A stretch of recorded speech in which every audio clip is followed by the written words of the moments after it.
Oh, lads. Hey, we did it. We're basically on time. 7 minutes late is basically on That's time. that's on And time in my world. I've got a small fig Newton biscuit here and some coffee, if that's okay. That's how we're gonna do this. So anyway, I was watching your stream for like 45 minutes. hmm You played a pretty good game there. Um, Last one was okay.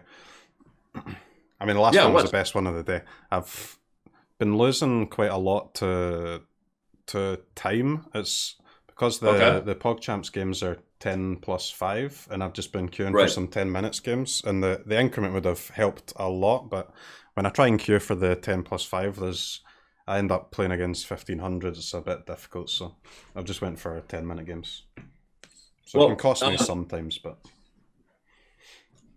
that's actually really good training because the truth is when you're in this situation in POC champs, you're gonna have increment, so you'll hmm be in a good spot. yeah. That'll only help you be better.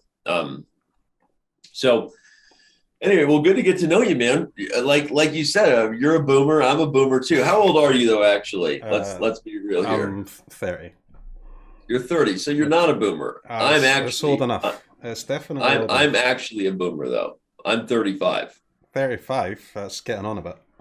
That is right. It's I might as well just my kid. I have kids. I don't know if you have any kids. I do have, I've got one, yeah. Okay, I have This, 4 kids. this is the first time I've not been the oldest person on my stream, which is good. Really, Yeah. man, that makes me feel so old, and I love that. Anyway, man. So well, it's excited to meet you.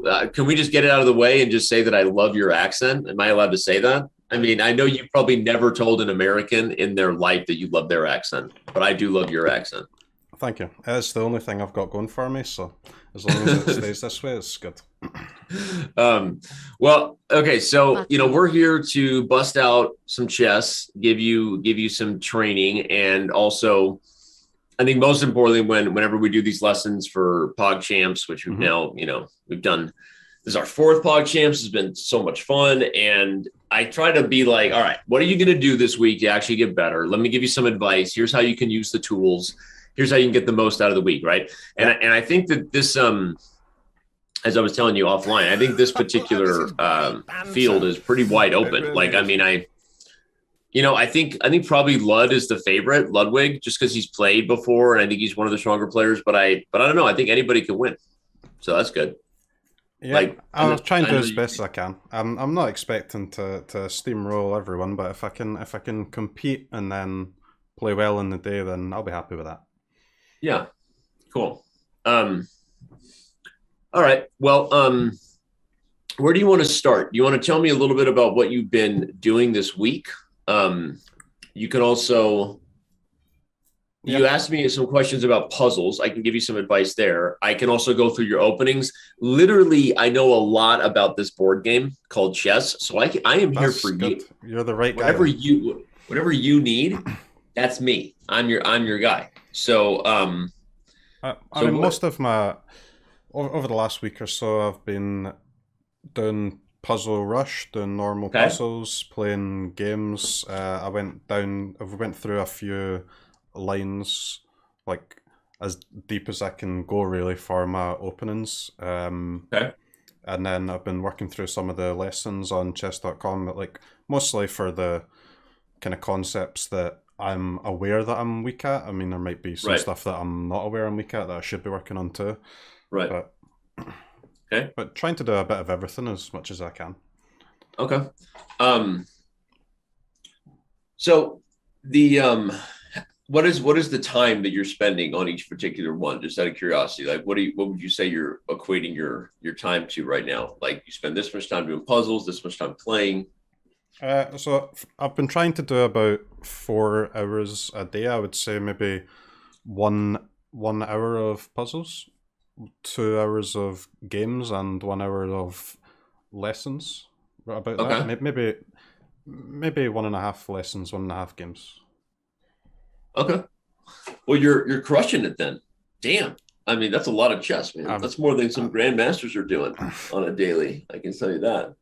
Um, I like well, learning stuff, so Yeah, that's awesome. And it's the ramp up is a lot of fun when you feel like you have a goal too. It's nice to throw in. And well, let me say this. So I think one great way that we've gotten a lot out of these lessons is having you play and then having some analysis in real time.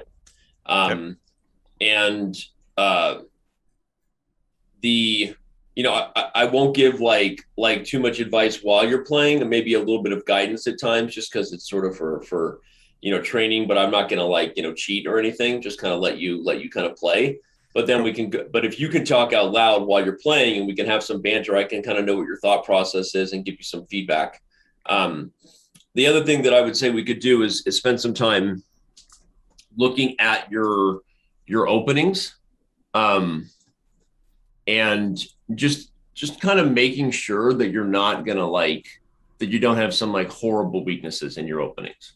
Mm-hmm. I mean, I absolutely do have some horrible weaknesses in my openings, but I have planned to work on them a lot over the next few days. Why don't we start with that then? Because then I think it's a little more fruitful. All I can do, at least at the start, is give you a path and say hey, do this, don't do this, and then it makes all of your practice that much more worth it, right? So now when you're actually playing an opening, you're not playing something that you're going to quit in 2 days, right? You're actually playing something good that has been approved, and every game is therefore that much more useful, right?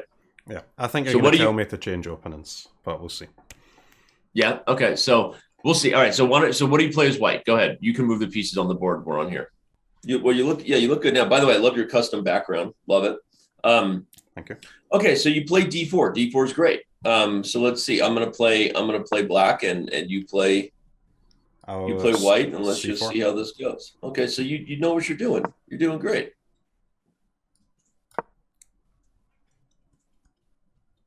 Knight f3. I'm not great with the coordinates on the board yet, but I'm practicing saying them, and it's getting somewhere. We're getting somewhere. I think you're doing great. Okay, so do you always play this as in a Catalan here? If they don't take the c pawn, then yes, I will go to this. If they do take the c pawn, then I will go e4.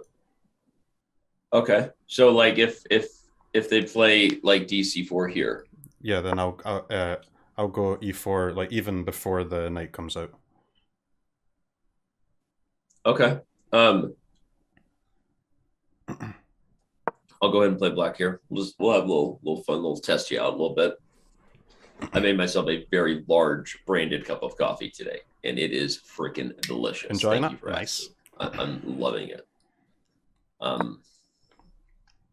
Okay, I'll play here.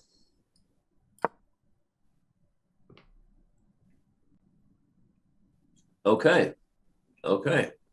You know your stuff, dude. I'm confident with white.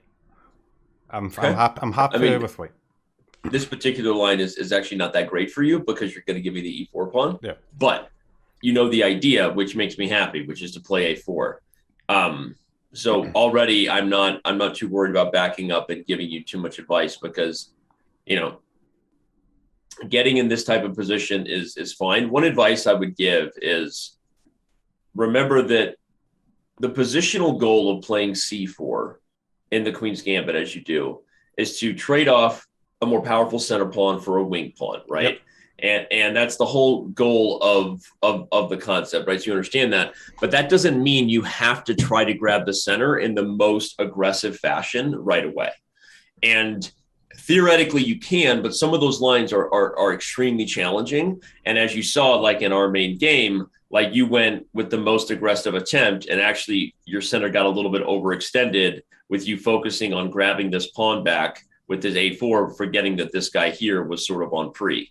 So again, what I would say is a very common idea here. If they take, you can also just play e3. You don't have to go for e4 right away. Okay. Because once you regain the pawn, the positional goal of expanding in the center isn't going anywhere. That's your plan. And if they play b5 now and you play a4 knight f6 and you get sort of similar situations, you're not at risk of losing your pawn. You're undermining their their ability to defend. They can't play a6 here, right? You know the trick. Yep. Yeah, you just take twice and you're golden. Yep. Okay, so look at you, man.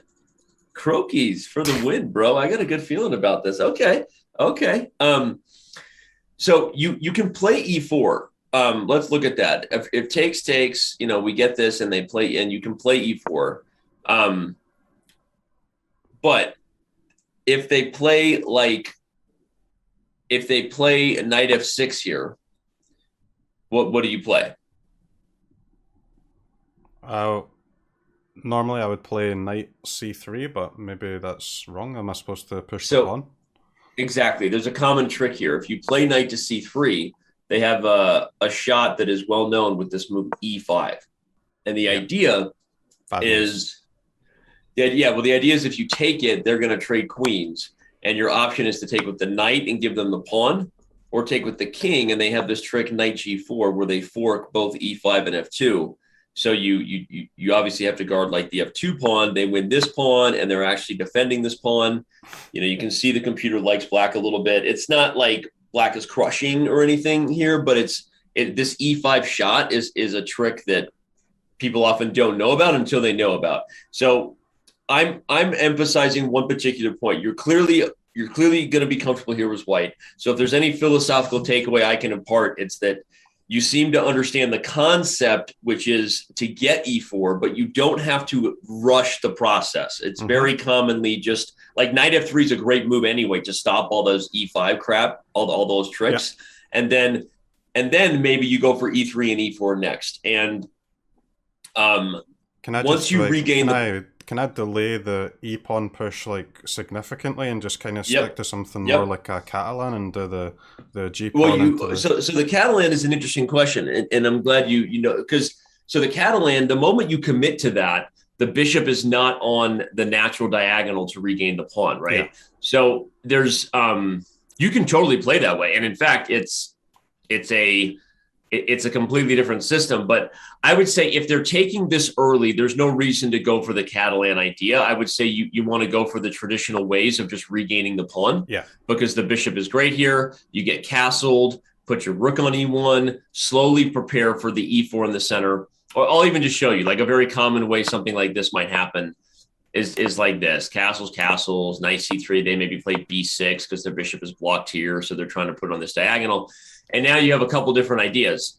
You can go for the center, rook e1 and e4. You can also play queen e2 where the rook goes to d1 and the queen supports e4. I kind of like this stuff. It's kind of sexy because if I get e4 and e5 with my queen behind the pawn, then I can actually put my bishop on this diagonal and try to play with the queen kind of battery going for some checkmate stuff. I normally go for like queen c2 there instead of e2. Is e2 better?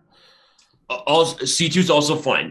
I'm not even going to dive into the weeds of the details of criticizing that because it's so not relevant and that you're already in a great position. But yes, if I'm thinking the most accurate position of the queen is probably e2 for a number of reasons. In that I listed a couple. If you play e4, e5, the queen and bishop have a nice little battery potential for attacks. The queen and bishop on this diagonal actually sometimes can prepare to trade off. They come to here and you trade off this bishop, which is a good piece. And the queen on e2 is, I think, out of the way of c5 because one of black's goals, if you give black a bunch of moves and let me just say like white's not doing too much, like whatever, black wants to get c5 with the rook on c8. And the queen is sometimes a little bit of a target there. But this is assuming someone really knows their stuff, right? This is like assuming, so you're already in a great spot just with where you're at right now in your current knowledge. A little bit of a tip from me that, hey, you don't have to play the most aggressively accelerated stuff. You can regain the pawn and then slowly build toward your new positional goal of advancing the center pawns. You don't have to be in a rush with it. That'll be all I'm gonna leave it there because I think you're already in great shape regardless. I'm gonna throw a link to our analysis board to your chat because I realize there's some people bouncing in now. So if anyone wants to come over to chess.com and follow the board live, they can just click that link I just gave in your chat. And here come a bunch of people. Maybe too many. Let's hope they don't crash the board. Okay. Um, so let's not spend too much time on this because I think this is probably going to be one of your strengths. And if you're already playing a lot in the Queen's Gambit, use the game review tool, which you do, right? You analyze your games. You're going to be great. Are you aware of how to use our opening explorer? Yes. Is that the one where you can kind of just go through any openings you want? Yeah, and you can kind of see what top players have played and that kind of thing, right? That's what I was using yesterday to try and do some Sicilian stuff. Okay, great. So let's back this thing up. Let's start from the top. Now you're playing black, and I play e4. Go ahead.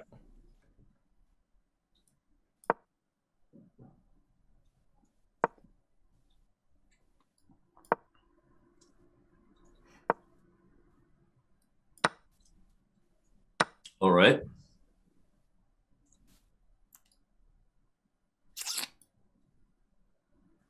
Here, I'm not too sure whether it's knight c6 or knight f6. I think both are fine, but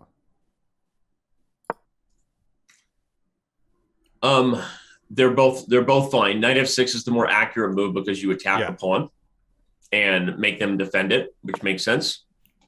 And now you've actually reached what is like, the base of the tree in any Sicilian. There's actually a number of moves here, right? So you keep playing black. I won't dive into, all the options until I see kind of how you get us into the middle game. Is there a way for me to flip the board? Yeah. So what you do there is you hold your mouse over the, in the upper right corner, there's a little settings cog of your browser right next to where it says lesson with CROKEYZ. There's a little settings cog. And then you scroll down, or no, not even that, like cancel that. But if you just hover your mouse over it, a little flip board thing appears. And you can flip it. Very good. Not that. Yeah, there you go. Sicilian's hard enough. I don't need to do it upside down. All right.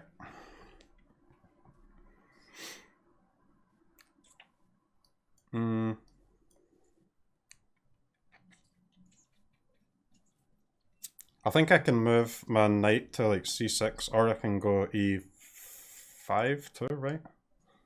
So you don't want to play e5 unless you've actually played the move a6. And the reason is if you play e5, e5 whenever you move every other pawn in chess, and this is just like a base, it sounds silly, but it's really important, right? If you move every other pawn, you're weakening the squares that they've left behind, always. Same with the dark square pawns. If you move every other pawn, you're literally weakening the squares because they can't go back. And so in the game we're in here, if you play e5, you've weakened all of these squares here, and bishop to b5 check is a way that white can trade off this bishop. I don't even have to take it right away if I don't want. I can already start accessing these squares. But the point is that if this bishop disappears, suddenly you're in a position where the light squares are completely dominated by white. And this pawn here is actually a very weak pawn because both the E and the C pawn have left it behind. So it's a backward pawn. A backward pawn is a pawn that has no defense from its brothers, right? A pawn's best friend is another pawn. And the worst type of backward pawn is a pawn on an open file because it's easy to target. So E5 is a common thing you see in the Sicilian, but it's a more advanced idea because it's played with other like things that compensate for the fact that you're always weakening these squares in a Sicilian when you play E5. Yep. But if you play A6, this is the Najdorf. And then let's say white does something, white can develop. And now in some of these positions, you can do it because you're accelerating development. They can't check and get rid of your bishop anymore because you've stopped it. Mm-hmm. If they go here now, you can actually strike with d5 and you're undermining the protection of the knight. And black is actually better already. So I can't just dominate the light squares. And when I back up, you start developing aggressively. And I never had the same type of thing where I'm just controlling the squares. It's still very double-edged. I'm kind of just speaking to the general features of the position, but it's important to understand that the Sicilian is so sharp. You don't want to screw up the specific moves. It's not like playing a really closed position or something slow where, the difference of a pawn is not going to kill you. Yep. And a Sicilian like this, you don't want to be super aggressive unless you really know your theory.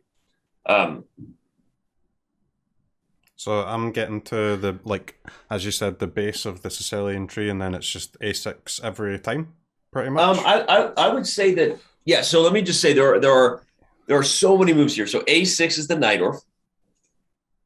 Knight to c6 is the classical Sicilian. e6 is the Scheveningen. g6 is the dragon. The dragon is very popular. People really like fianchettoing the bishop on this diagonal. I also like doing that. So for someone in your position, I might say to play the dragon then. It's the dragon at the highest levels of chess comes with a lot of risk, because I'm someone who's played the dragon a lot in my career, and against the craziest line, which is called the Yugoslav Attack, the dragon can be a little suspect.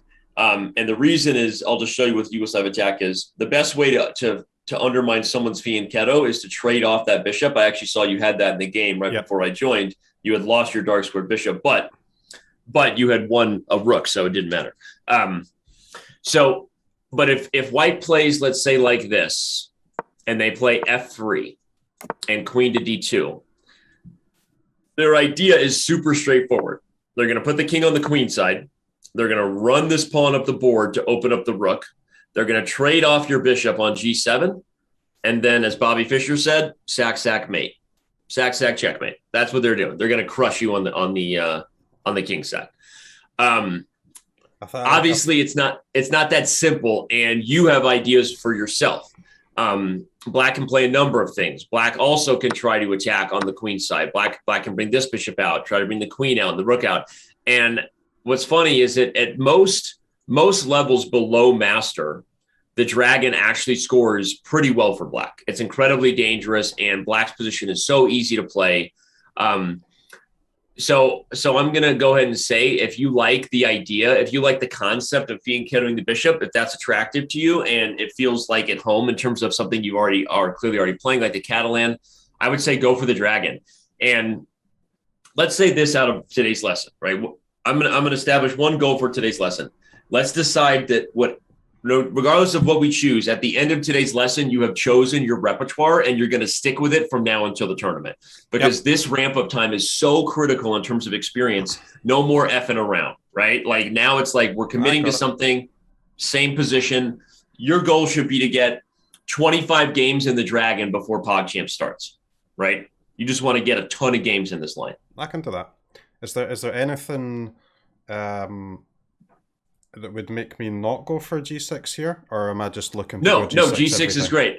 I'm going to show you one I already know. So here's what's going to happen. This is part of the PogChamps fun. Part of the mini culture is somebody who you're playing is going to see this lesson, and someone's going to say, hey, Danny taught him the dragon. Here's how you're going to bust his ass. So someone's going to try to teach them some sort of trap that wins quickly against you. So I'm going to try to preemptively strike and show like some traps that are like, okay, one trap that could come quickly is this move f4. And this move, if you don't play the right move here, you get big trouble. So I'm going to show you what can go wrong. If you play bishop to g7, most natural developing move next, black is already almost losing after the move e5. So here's some things that can go wrong. You take, and you're like, oh, like, I don't want to put my knight on d7 because that blocks my queen and bishop, and they can play e6. Yep. And suddenly it's like, oh man, like if I take, they take here and they're forking everything. Like my position's falling apart. So I say, no, instead I'll put my knight on g4. Well, if you go to g4, now they have this move bishop b5 check. And even if you block with the bishop, they win the knight for free because your bishop is pinned.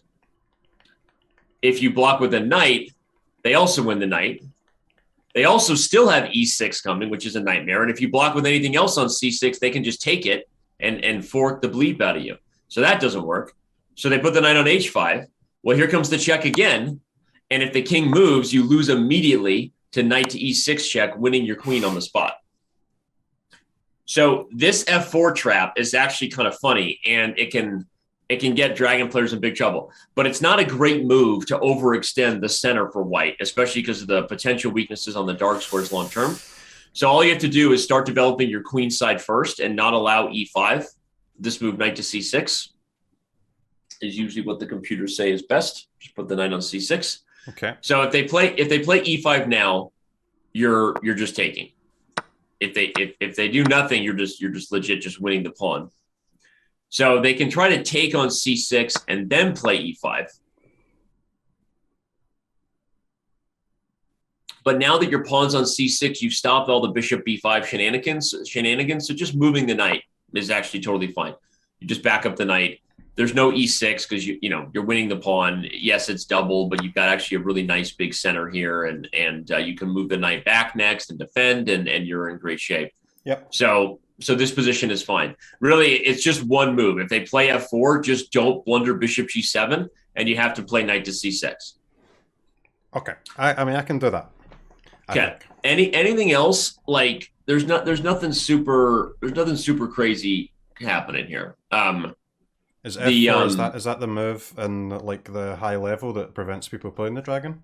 No, it's a bad trap. That's the move at the high level I said that prevents the dragon is the Yugoslav attack. It's bishop e3, f3, queen to d2, going for this idea.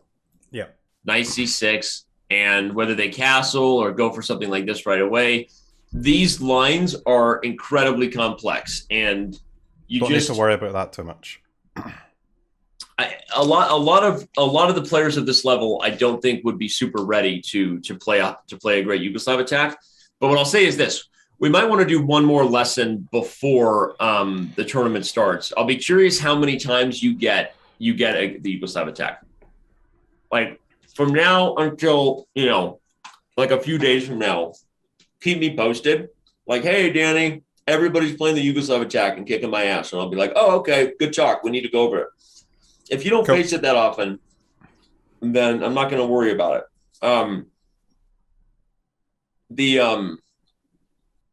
Let me give the basic idea.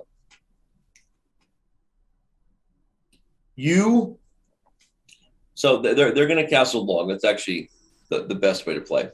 They can also actually play bishop c4 first with the Yugoslav attack, and then do the same thing. So there's several different move orders. But overall, the high-level concept is you're trying to get an attack on this side of the board as fast as you can before they open up their rook, trade off your bishop, and attempt to deliver a checkmate attack. There's a number of different ways to do that. And depending on what white does, you have some different options. One of them I already mentioned, if they don't put the bishop on c4, is to try to get your bishop to that diagonal. And one of those ways you can do that is by trading here, which is actually kind of nice because it takes away the bishop from this battery, sort of slows down their plan. And then you put the bishop on e6, and your goal is to bring pieces over here to the queen side. A very common way things can go well for you is if like they try to attack, you bring the queen out, now you're threatening to take a2, so they bring the king over, you bring the other rook over, now you're actually threatening to sacrifice the rook and then continue the checkmate attack. So they play things like a3. Now you're in a position where you can already consider moves like b5, like just sacrificing. And the point is, when they take it and you just put the pieces on these files, it's super hard to play white here because I can see that. You're threatening a million things, right? You're threatening to take here and win the bishop, threatening to just take here twice and give up a rook for 2 minors. You've got this bishop. They call it the dragon beast, just waiting in the wings, and very often that bishop is critical with the final tactical sequences when that knight gets out of the way. So that's a good example of where things can go well for black. And strong players you have to know the accurate moves to deal with this. In fact, one of the key things white has to do is proactively put the king on b1 to guard the a pawn before the queen comes out.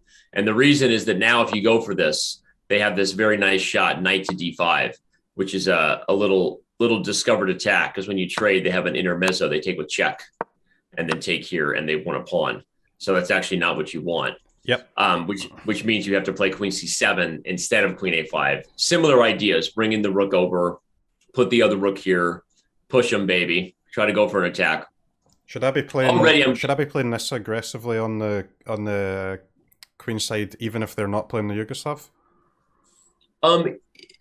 Okay, great question. I would say in almost every version of the Yugoslav, yes. If they're castling short in a dragon, like bishop e2 instead, and they're just getting the king out of the way, everything you see right here, like take a snapshot of black's position. Like everything you see about this development pattern is pretty much what you're doing no matter what. Like other than, like I said, the F4 line, if they do something crazy, of course, you have to logically calculate it. But overall, this is like a snapshot of the position you should be reaching by move 8 or 9 of every dragon you play, pretty much. And if they've castled short, your basic plan in a dragon is the typical Sicilian minority attack. So what's a minority attack? Minority attack is when you have 2 versus 3. In any structure, you have, or 3 versus 4, right? You have the minority of the pawns. The reason it's called a minority attack and you're attacking is because by definition, if you have the minority, what do you have? You have an open file. No matter what, every time. If you have less pawns, you have an open file. And so the idea of a minority attack is to combine the pressure of an open file with a pawn storm to create pressure. And so black's plans, if white, I'm just going to make random moves for white to show you, developing the bishop, getting the rook here, and starting an attack.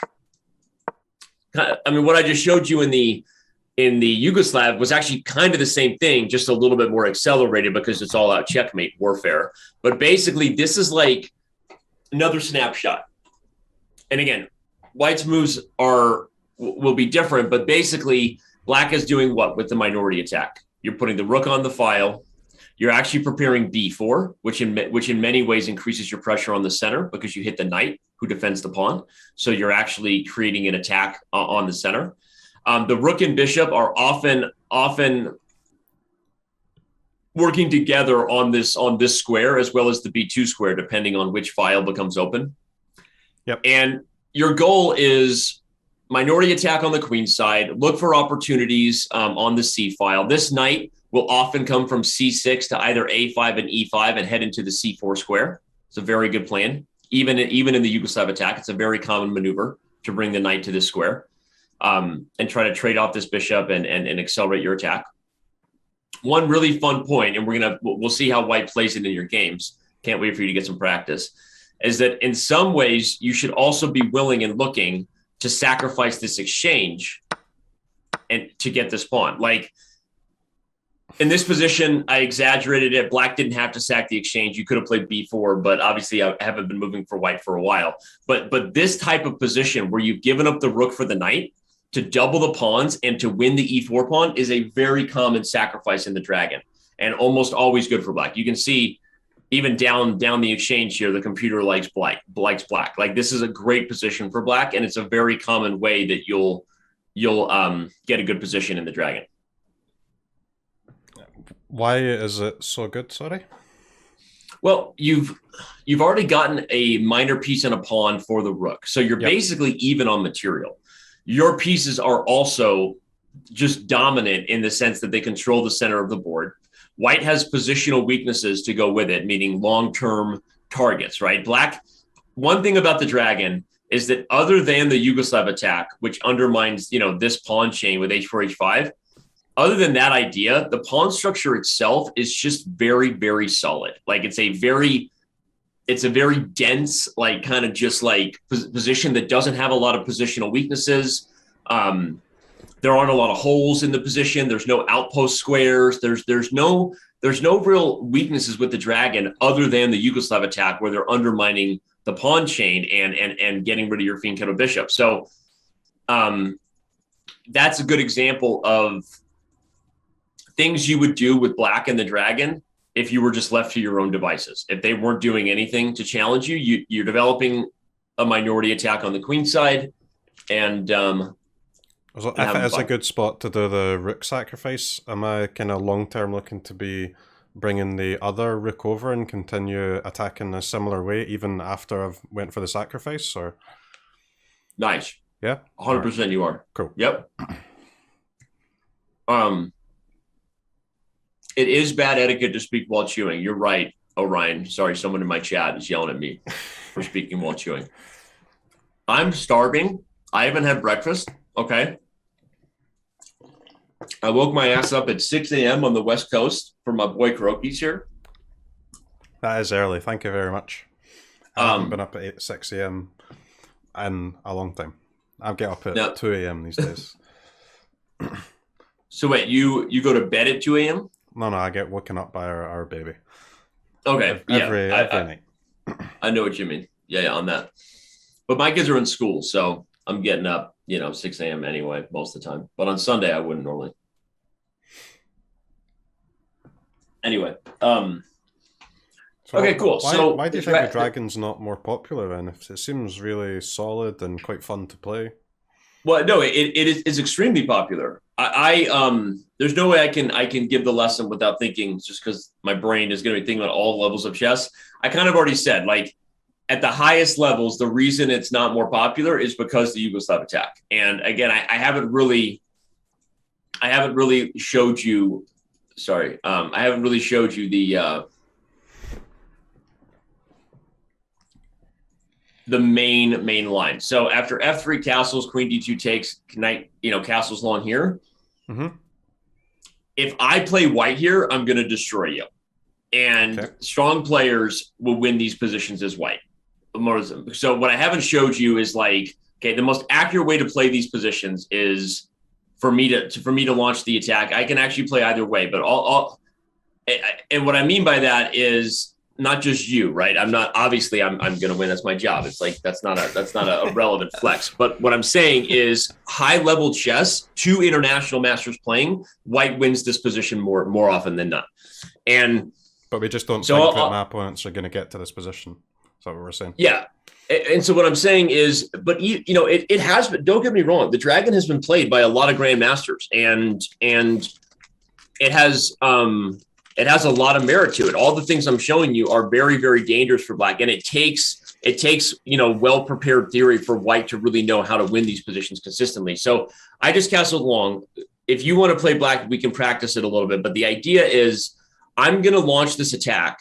And I'll give a high level reason why white wins this. Like, what's the philosophical reason why white is winning? Yeah, it's actually because a very important principle in chess. Black has an anchor for me to build my attack on, and white has none.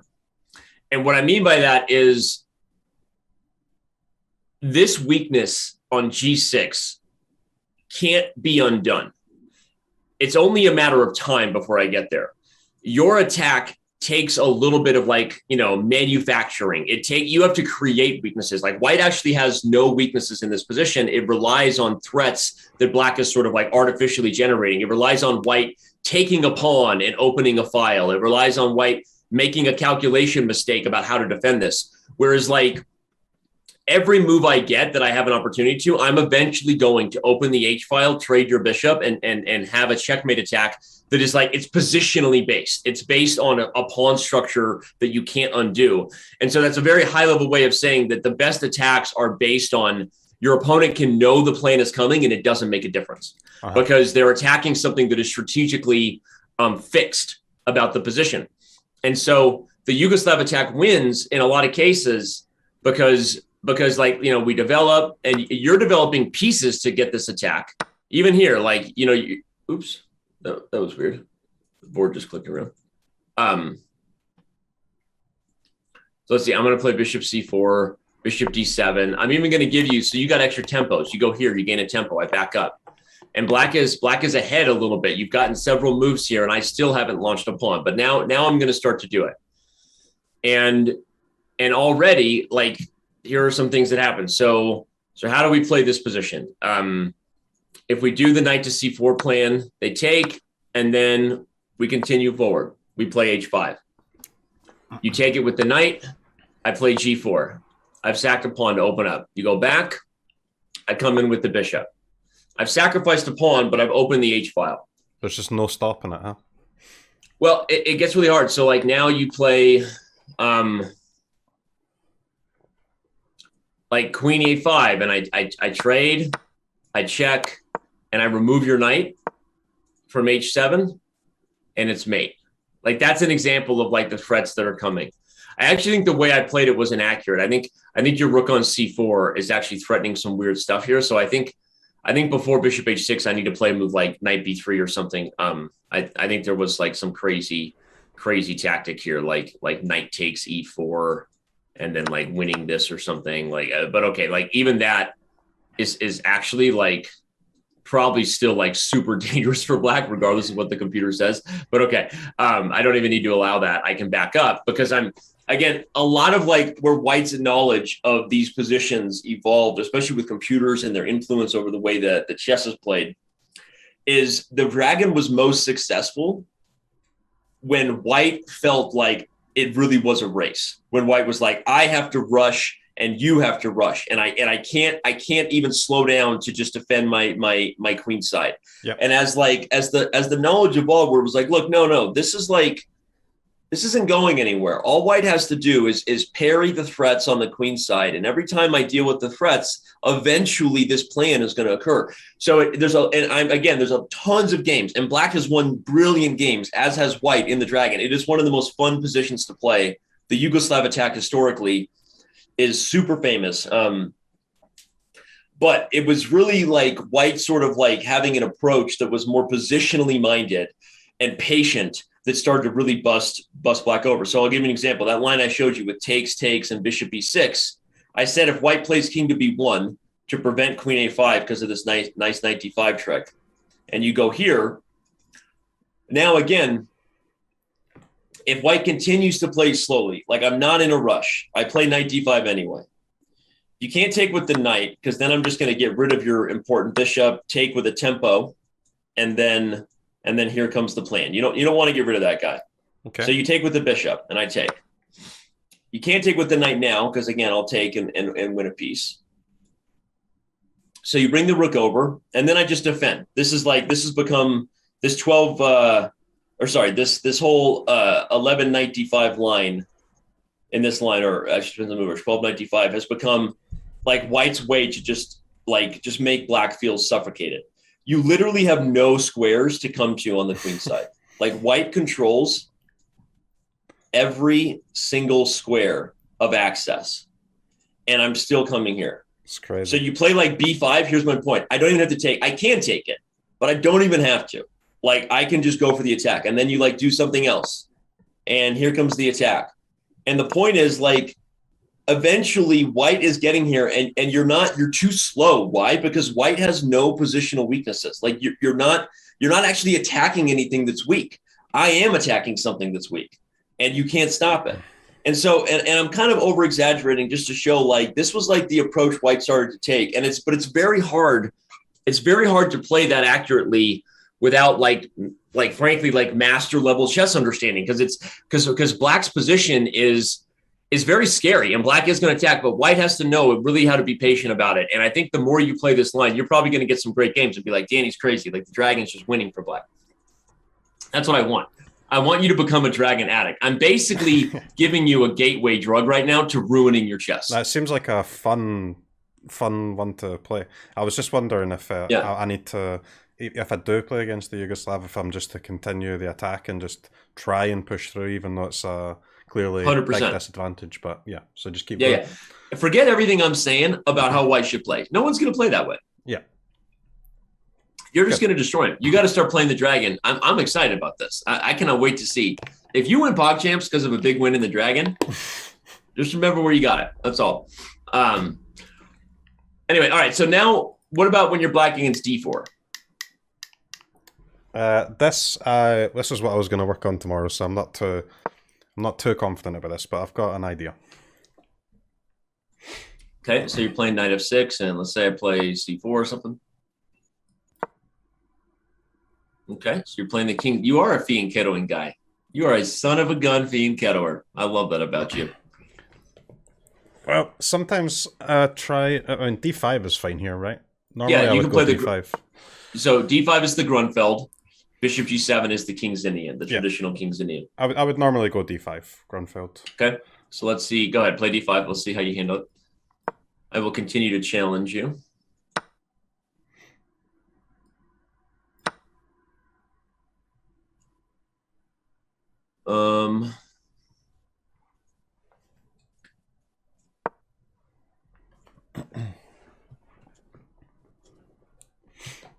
So here I'm supposed to go back, right? And not take the knight? No, you are supposed to take the knight. I do take the knight, okay. It's important, actually, that you do. And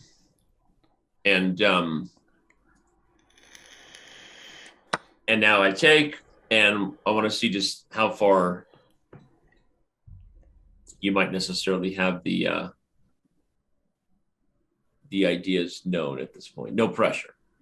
Well, I'm already out of ideas, so I'm just going to try and work it out. So let me ask you this way. I kind of want to get my knight out or fianchetto the bishop is my... Okay, good. But let me ask you this way, because this will help you understand, or help you arrive at like understanding like the deeper concepts of this position, because you can dive into the ECO. We've got all the tools on chess.com. You can use the opening explorer to just see what the most popular moves are and try to follow them. But understanding why is most important.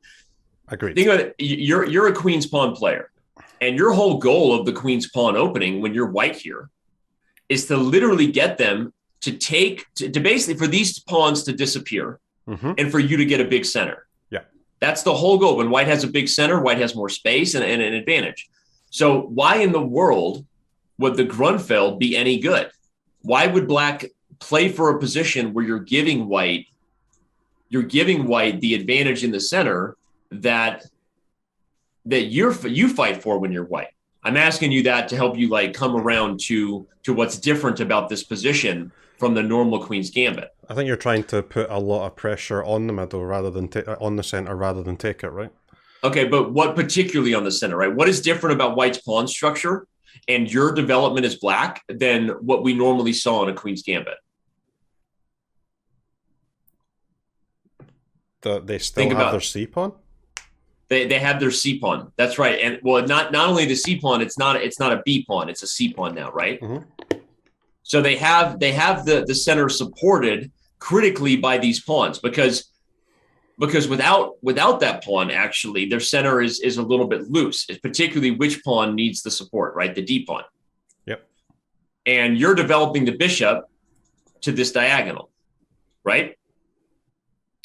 So your goal, the reason the Grunfeld is played is because black is dynamically saying, look, I've given you the queen's pawn opening. I'm trading off my D pawn for your C pawn, but I'm only doing so after you put the knight on C3, not before. So remember, in a traditional Queen's Gambit, in this situation, so if you played here, for example, first, good example, almost like a Grunfeld. In fact, if we take, it's exactly like a Grunfeld, except there's no knight here, no knight on C3. So here, white can get the center with E4, and you're not able to take. There's no trade here, so you're basically losing time and getting your knight kicked around. White gets a big center. Okay. So in the Grunfeld, the whole idea is that you're striking in the center with the intention of this trade being followed by knight takes C3, because what you've given yourself in exchange for giving them the two pawns, you've given yourself a plan, a target, which is everything about your approach from here on out is going to be to undermine these dark square pawns because you brought this pawn to C3. So how does that manifest? Here's the main lines. You play bishop G7, and when they develop, one very key move that you have to play before bringing the knight out, you have to play C5. This is going to be right up your alley because you're a Sicilian player now. You're going to love this stuff. You're like, what? This is amazing.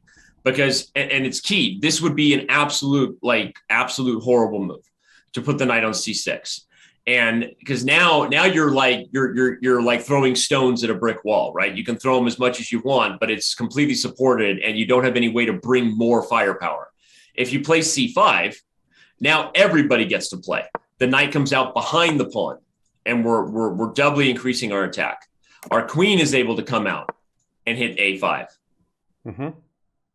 When we get castled, our rook will come to the center. So you have everybody involved in the party of attacking the center pawns here. This is the idea of the Grunfeld.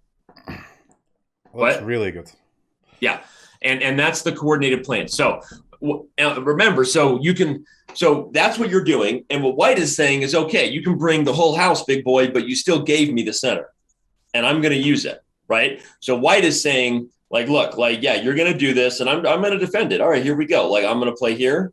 You're going to do this. I'm going to defend it. And you're going to do this and I'm going to castle and you're going to keep bringing it and I'm going to keep defending it.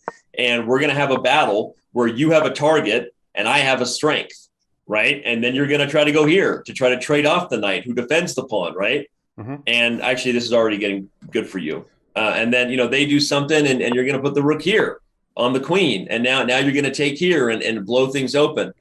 This is going to be a game that is a lot of fun. I think the Grunfeld is a great choice. So you may not always get it because players of your level, like, they may not even go for it with D4. In fact, so many people tend to play the London, which is like, it's like a disease right now on the internet, the London defense. Somebody clip it that I just said that, please, and send it to everyone who plays the London. The London is a disease. Sorry if you backtrack a little bit, back to the once we're going for this D4 pawn in the Grunfeld, like if we do get to that, and then I've got my pawn on C5, am I not taking the D4 pawn until it's winning me material, basically? So great question, and it's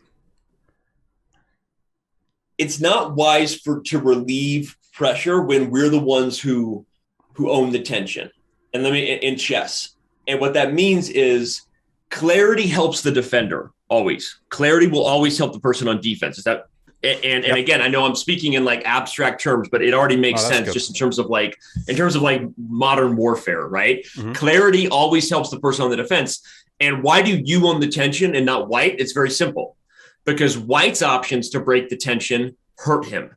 So put it this way, in this position, what are white's options to break the tension?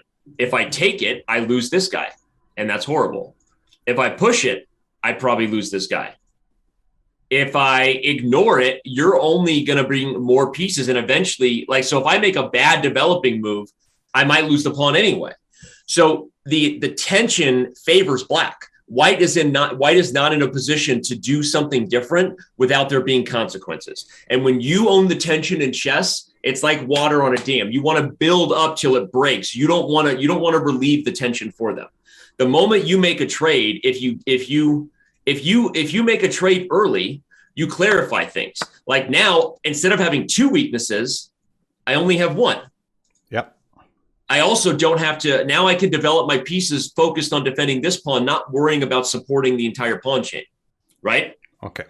And again, I'm oversimplifying because there's a lot of theory. In fact, some of the theory you'll have to get used to is that one of White's main ideas in these positions at some point is actually to break the tension and give you the rook because you give up the dark square bishop. So again, but that gets into like really complicated. We're not going into that today, but there's some of the main lines for White, like that occur in positions like this might be things like D5 and takes.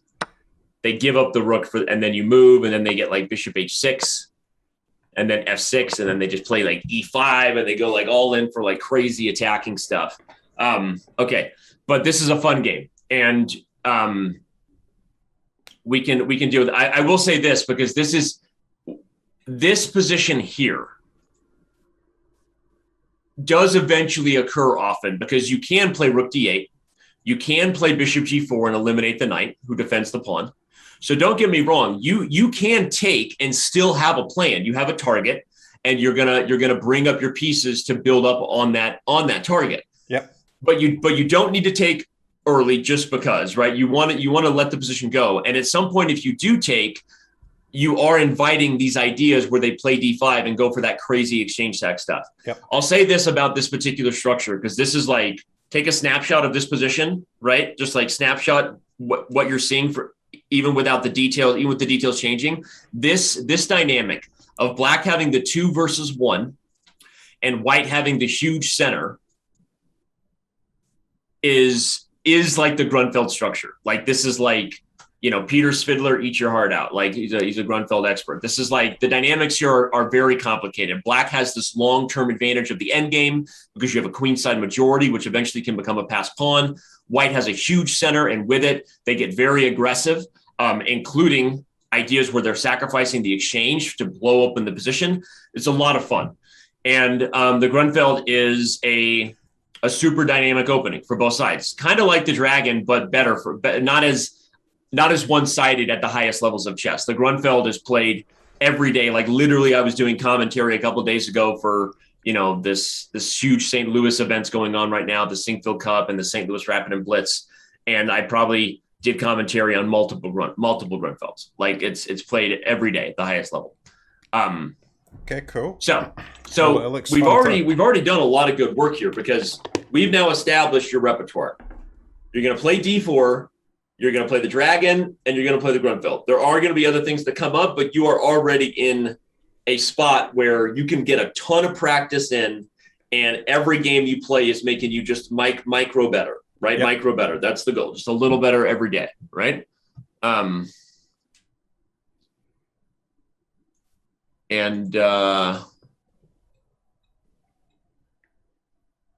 The Dragon and Grunfeld both seem to lead to some really interesting games, which is pretty cool. Yeah, they do. And you're gonna have a lot of fun. Gotta be sharp though. The what? You have to be sharp though. Yeah, it's sharp chess for sure. But that's what you want, right? That's the fun stuff. That is fun stuff, right? Yeah. I mean, yeah.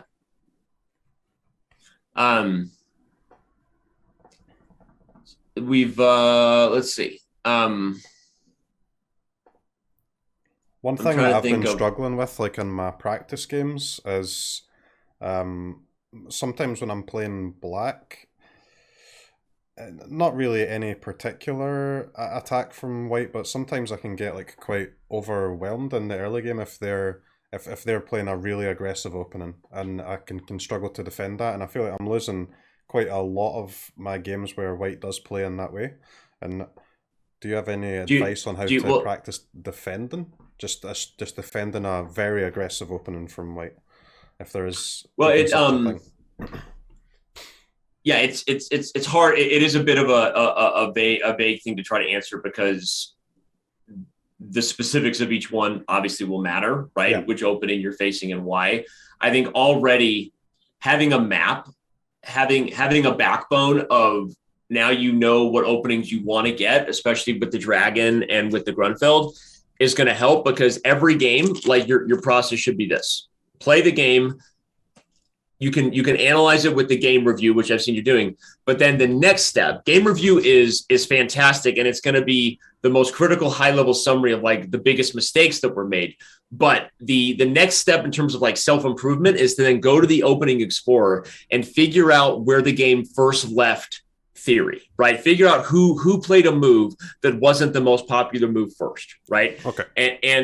And that gives you a little bit of a building block. So then you can be like, all right, I got in trouble, but actually it's just because on move 5, this move has been played 5,000 times, and I played this move, which has been played twice. So basically it hasn't been played, right? And that will be, so then what you would say is, it isn't as easy when you don't have a coach there, but even without like me there, you can at least take a little bit of time, look at the move that was played 5,000 times and go a few moves into it, right? Go down that road a little bit. Be like, all right, so this is the kind of position that I was supposed to get. Okay. And what's funny is very few people do that next step. Most people play and they just literally hit rematch before learning anything because they're just addicts, right? That's what I mean. Okay, I built a business on Chess Addict, so I can't be too mad about it, right? I mean, that's why we have 13 million games played every day and only a few 100,000 analyzed. That's not a bad thing. It's actually good. There are people that care about getting better, but most chess is like people play and then they just want to play again. And that's how it is. So already game review puts you in that next step of like users actually trying to get better. And then there's like the next step is like self-serve analysis beyond just what we serve you, right? And that's going into the opening explorer, look at what you did that was different than what the grandmasters have played, in the position and try to understand why. And if you can't understand why without a coach being there, at least spend a little bit of time looking at the main lines, because the next time you get that exact position, even if you don't know why, you'll play the best move, right? Yeah. And you'll get a little bit further down the road of playing opening. So I did something on that note, I actually do want to say one of my Sicilian games. Did something similar to that yesterday. Yeah, I was just going to ask that. I bet you probably faced in the Sicilian. I bet you faced like this, like the like. Was that it? Like, okay, the Smith Moore. Did they play this like an attack? Yes. Okay, I knew I've lost to this, and I also lost to. I mean, I don't know if this is what it's called, but someone in chat said it might be called the Wing Gambit or something like that. So I took both of the pawns, and then I felt like I knew that there was an attack coming after I take this gambit, and I felt like I defended very well, but just eventually I got overwhelmed with it, and I kind of fell apart, and it was tough. So and someone in your chat are harsh. Will of the Winds just said that you had that position. I just shared a link for those who want to come to chess.com and follow our analysis. I see Will of the Winds gave me a screenshot of the position that you had. But the question is how did you get that position? So that was a game you played earlier today. So let me actually look up your archive. I can actually just pull up your games. And let me see. So you had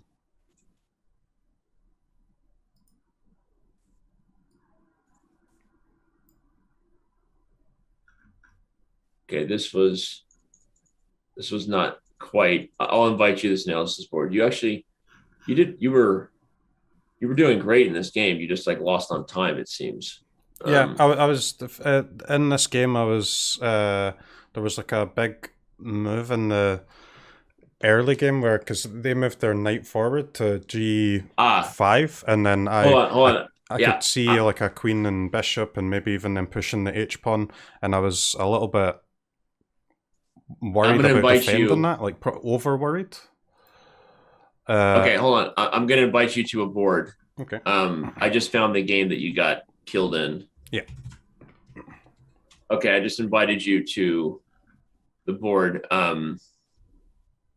You're not showing your board to your stream. Yeah, I closed it for some reason. 1 sec. I'm gonna wait for you. How do I join it? If you go back to, or I can just even give you the link in Discord if you want. But if you go back to live chess, or here, let's give you a link. So just head over to that. The link I gave you in Discord should bring you up. I mean, I've had a lot of games like this of all different like gambits and aggressive attacks, and they're all like a bit of a struggle for me. Yeah, and the Sicilian is such a sharp opening. Some people are going to play those types of things, and so you kind of have to know what to do. If you see on your screen the upper right corner, there's another tab. I've got your game up versus Hunter 6912. If you click on that tab in the upper right there. Yeah. Now we can look at that game. Not working again? Oh, I'm back on Chrome for some reason. Okay, 1 sec, sorry. What is going on with your Chrome, bro? I'm telling you, I'm using Chrome. I think obviously if everybody's Chrome was crashing, we would obviously have major issues. I think there's something going on with your stream and the hardware acceleration. You often have to go into Chrome settings and disable hardware acceleration, which you probably don't have disabled for a lot of other things. Yeah, so I'll try to sort that out. But it's honestly, if you just literally Google in Chrome or go to Chrome settings and disable hardware acceleration, I bet you it fixes this whole thing. Okay, so okay, we're back, and this was the game you played. Yep. Okay, so you faced D4, knight F6, and he played this weird knight to C3, and this was already a good opportunity to do something different. He's broken what the whole point of the Queen's Gambit is typically, which is to put the pawn on C4. Anytime you put your knight in front of a C pawn in a Queen's pawn game, you should look to dominate. You should look to strike with D5 in the center. because what you're doing is you're preventing them from playing e4, and they no longer have what they want to undermine the d pawn, which is the knight behind the pawn. So if you play d5, then you can go back and play your Grunfeld idea with Fianchettoing here. When you play g6 and they played e4, now this is no longer a Grunfeld. In fact, now d5 is actually, really a mistake because of e5. In fact, you just transpose into a situation. This is literally a Pierce now. This is no longer a queen's pawn game. Like, this position should have been reached via e4, d6, d4, knight f6, knight c3, and g6. So this is a mainline Pierce, but you had to play the move d6 here after e4 to stop them from getting exactly what they did, which was e5. So this is the game that Will of the Weeds, your moderator, shared with me in your chat. If I miss anything again, Will, you can also share it in my chat. I'm on a first name basis with your mod. LOL. So adorable. Me and Will have just gotten super close, just like that. We're just like, we're bros now. So if I miss anything, you can come share it in the /Daniel Rensch chat. I'm doing my best to follow everything. This game was really hard because I think I made like one major mistake by like move 10 or something, and then I could never recover it. No, and we'll get to that. But what I want to say is, already by playing d5, you've gotten yourself in a very tough position. Yeah. Like, already. And because you're thinking I'm playing a Grunfeld, but you're not. You're actually in an e4 game where white is just like in a great spot to crush you because they have this accelerated attack, right? Yep. In chess, we always say you swim in the direction of your pawns. And so if you give your opponent this type of space advantage early on, you're inviting the wolves, right? Like, this is an easy position for the pieces to just flow to this side of the board. So again, how do we improve on this? So this is where I would say you look up in the opening sport, because the immediate improvement is often the first thing you can adjust. It's not the biggest mistake in the game. That you should use game report for and try to understand. But the immediate improvement is, if someone plays knight c3 instead of c4, you're not in a Grunfeld anymore. You need to play d5 right away to stop them from playing e4 and preparing in the center, and then go back to developing and Fianchettoing. Yeah.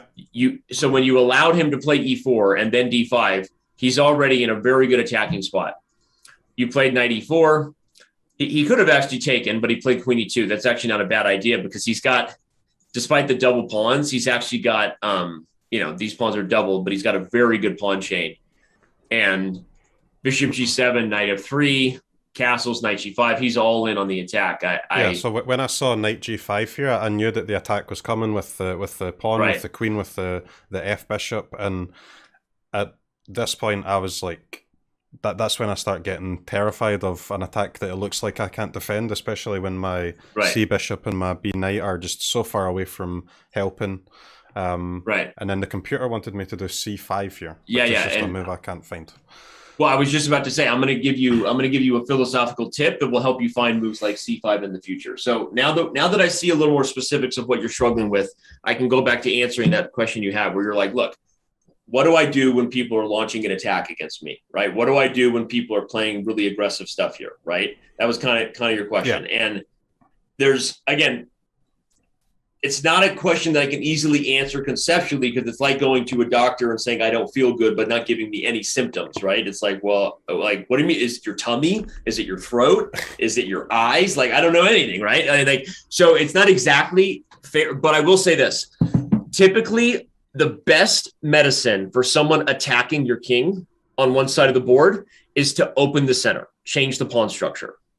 Almost always universally true. Like, I can literally go through like things from like the romantic weapons that people have played, to like the Morphy days of the King's Gambit and the crazy stuff, to like a position like this. And almost always the right answer to someone launching an attack is, so like, just stick this in your head and don't get it out. Like, okay, how do I open the center? How do I change the pawn structure? I would always tell my students this, one way, like a fun way to remember is, if you're going to lose the race, don't run it. Yep. Figure out a different game, right? So if you're going to lose the race, like, get out of it. And that's like the cue. That's like the alarm bell saying, oh, that helps me remember what Danny said. I have to change the center, open the pawn structure, or I just said it the wrong way. Change the pawn structure, open the center. Those are the two things to do. And so that by itself, if it was a tip, you might face something like this and say, all right, crap. But I do remember this is like the opposite of what you want to do. You basically just close the position more and just fix the structure with that move that you did. Yeah. C5 is not only the engine's best move, but now it fits in the philosophical box. So, because that's half of what chess is. I mean, chess is like move 1 is like 1.42 billion, right? And then like by move 3, you're looking at like more atoms in the universe. That's what they say, which is always like weird, right? But it is fascinating when you think that chess is like a game of defined information. It's a 64 square board, and yet it's not solved, right? It's a defined set of circumstances, and it's very complicated. So you can't memorize moves. You have to memorize ideas and patterns so that you can start to read the language of the board rather than trying to just like solve one word at a time. And opening the center, changing the pawn structure is always the right approach to a race that you're going to lose. And then we get specific and we can see like actually if they try to do stuff, like you can kick the knight and then bring the queen, and now they're defending. Like you're on the attack and you're bringing pressure to the center, and they're actually kind of behind, right? Yeah. So that all makes sense when you see it. The reason why I went for e6 is because I thought that their attack was faster than I could get my pieces over to defend, but it looks like if I just break the center, I don't need to get those pieces over there anymore. Not really. Yeah, because that will buy again, me time anyway.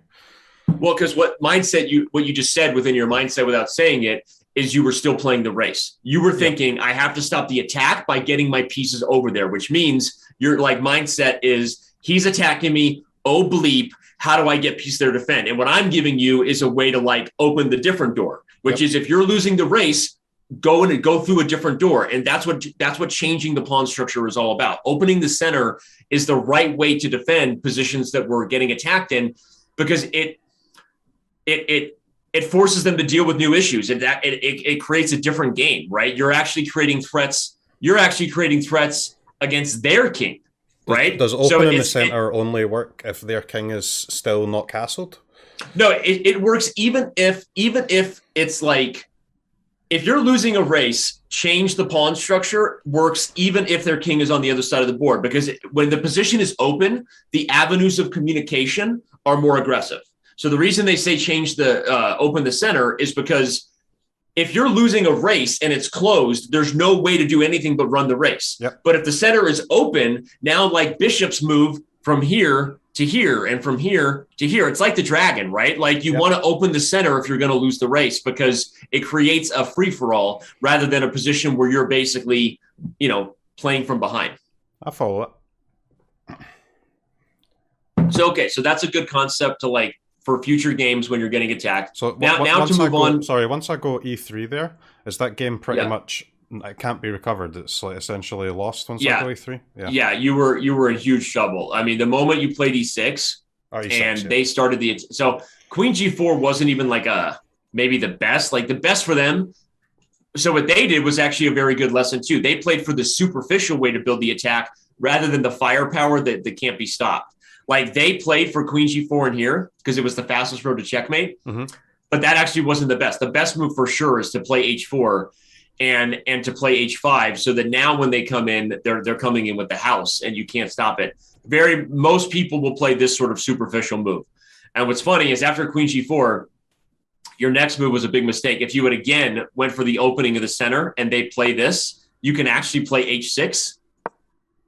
And it's a horrible blunder by them. That might have happened because now they have to move the knight and you can trade queens and you're in a great spot. So what happened was you panicked on this and you weren't looking to open the center. You played h5, which created more weaknesses. They slide over and now they're going to continue to attack. Okay, they played queen f3, but it's the same thing. Like you actually just move. Anytime you move a pawn around your king, you're making a concession. Right, moving pawns around our king is creating targets for our opponent to attack, always, without exception. Yeah. So now what you did was you played bishop h6 and gave up your dark square bishop because again you were still in a little bit of panic mode. Every one of these positions, the right idea was c5, like for like 5 moves in a row. And again, I love it not because it's not rubbing the mistake in your face. You already know it. The point is, I love it when chess philosophy that humans can teach lines up with the engine.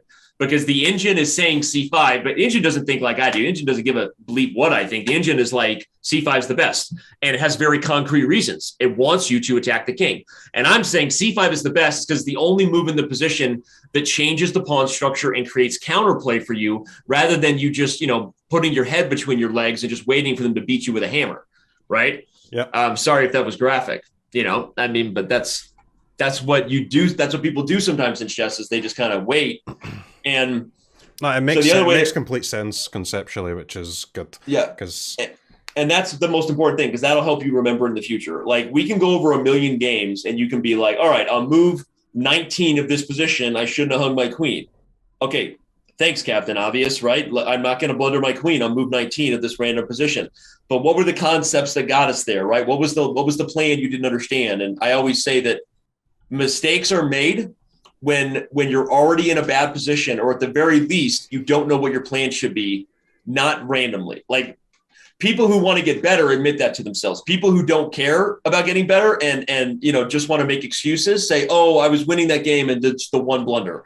That's almost never the case. Almost always, when you made a blunder, you were already in a bad position. You just didn't admit it to yourself. Or at the very least, you weren't on the right path in terms of the plan. And so when we start to reflect on the deeper mindset issue, that's when progress gets better, right? When we're not just like, oh, it was just this random mistake and chess is hard and whatever. It's like, no, you got to reflect a little deeper than that. Okay. I want to look at these wing gambits because someone said so there are two things you could face in a Sicilian that aren't just the mainline dragon. The mainline dragon, I'm actually pretty excited about you getting. I already told you the one trap they could go for. You'll be okay. But there's two other things. So there's the Smith Mora, which is D4 and then C3, where they've sacrificed a pawn to accelerate development. And this can crush you. I've definitely played against that before and lost it. And then there's the Wing Gambit, where they sacrifice this pawn to get a big center the other way. There's two ways they can play. They can follow with immediate D4. They can also try to continue sacrificing the wing to get something like this. And then D4. You maybe faced both. I've played against exactly that, and I did take both the pawns, and I was like defending for a long time from their attack with their, because they opened up their rook, of course, and then it was pretty tough. That's a good point. Joe in my chat wants to know if I've showed you the Alapin. The Alapin is one other thing you can face that's an anti-Sicilian. And that literally is, it sounds like antimatter. There's a whole slew of things called the anti-Sicilians. Anything that is not the main line of knight f3 and d4 that allows the dragon is referred to as an anti-Sicilian. So b4, the Wing Gambit, is an anti-Sicilian. The Smith Mora is an anti-Sicilian. The Alapin is to play c3 first and then try to get d4, which gets a big center, is an anti-Sicilian. And before we go any further, I should explain why is there this whole genre of anti-Sicilians? Well, partly because the Sicilian is arguably Black's best response to e4. Why? Again, I'm a bit of a chess philosopher, so you have to just, if I'm coaching, you just have to let me tell you these stories. And I do think it actually helps you, because it helps you look at the positions a little bit more with a forest through the trees type of view, rather than just like what's in front of you. But so why is the Sicilian so damn good? Well, if we go back to the basic principles of chess, we know that controlling the center is the most important area of the board. Every single piece within the center is a more powerful piece. Bishop, knight, whatever, right? So that's why so many chess openings start with what? E4, D4, those are the most popular moves. E4 is a move that is super aggressive, controls the light squares, best by test, as they say, Bobby Fischer's favorite. But what does E4 give up? In chess, the only thing we can actually control are the pawns, because they're the only thing that can't go back. Every time a pawn move is committed, we now have a little more knowledge of what will become fixed about our particular game. And that's important to remember, high level, right? It's obvious, but it's actually important as far as how chess styles and how chess theory has developed. So the reason why the two most popular moves in this position against e4 are e5 and the Sicilian is because both of those moves conceptually undermine what should be weak about e4. What did e4 do? Yes, it increased pressure here, but it actually abandoned control of the dark squares. So C5 is a move that says, I'm going to control the one square you left behind, And I'm not even going to do it with my center pawns. I'm going to let my center pawns remain flexible because I don't know what they're going to do yet. I'm going to control c5 with the most powerful wing pawn, the wing pawn that opens the queen. Every single one of those squares increases my control over the dark squares. I'm going to put my knight behind the pawn. What does that do? Increase my control of the dark squares. I'm going to put my bishop on this diagonal. What does that do? Increase my control of the dark squares. So everything about the Sicilian, in particular the dragon, is philosophically sound. Like, it makes sense that it's a good thing to do. And so what white does in the mainline Sicilians is something that Bent Larsen, a famous grandmaster, believed was a positional mistake. What white does is say, okay, you're controlling the dark squares. I'm going to actually sacrifice one of my center pawns, which is why Bent Larsen said it was a mistake, in order to stop you from having dominance over those squares. I get there first. That's what white is saying. What did white give up for that? White gave up 2 versus 1. Nimzovich, the great Aaron Nimzovich, would say that white has made a positional blunder because white has given up what is supposed to be the best pawns on the board. Again, chess has evolved a lot beyond these like basic kind of philosophies, but this is how like the knowledge of these positions developed. So what Bent Larsen decided was, look, I actually believe that these positions eventually will win out for black. Like, he's making a philosophical decision for the future of chess. He's saying, I think that these positions are good for black. Sorry, not that move. I'm saying that, you know, black can play these positions with the Najdorf, with the Scheveningen, the dragon. And I feel like black is in a good spot with very good conceptual control. And I've actually made a positional mistake. So every single one of the anti-Sicilian genre is essentially targeted to avoid making that mistake of giving up 2 versus 1. Even though, again, it is debatable. It's not really a mistake. It is probably the best line for white. So what is the Wing Gambit doing? The Wing Gambit is saying, I'm going to give up one of my wing pawns, and then I'm going to control the center. But what did I just do? I just gave you a free pawn. We're going to talk about how to beat this. What is the Alapin doing? The Alapin is saying, look, I'm going to get d4, but when I do, I'm not sacrificing my center. I'm actually keeping it instead of sacrificing that pawn. But what is the Alapin's risk? As I said, the wing pawn gives you a pawn. That's what it does. The Alapin slows down your development. So what do you immediately do when you're black in these positions? You attack the center, and they wish they could put their knight here.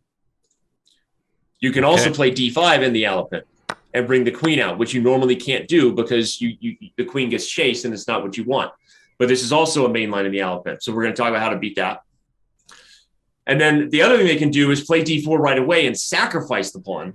And now what they're saying is, look, I'm giving up everything. I gave up everything, but I'm doing so to try to get a very rapid development and checkmate you, basically. So that's a bit of a big step back, but it helps you understand all the different reasons white does that crap. Because what white is saying is the Sicilian is really good.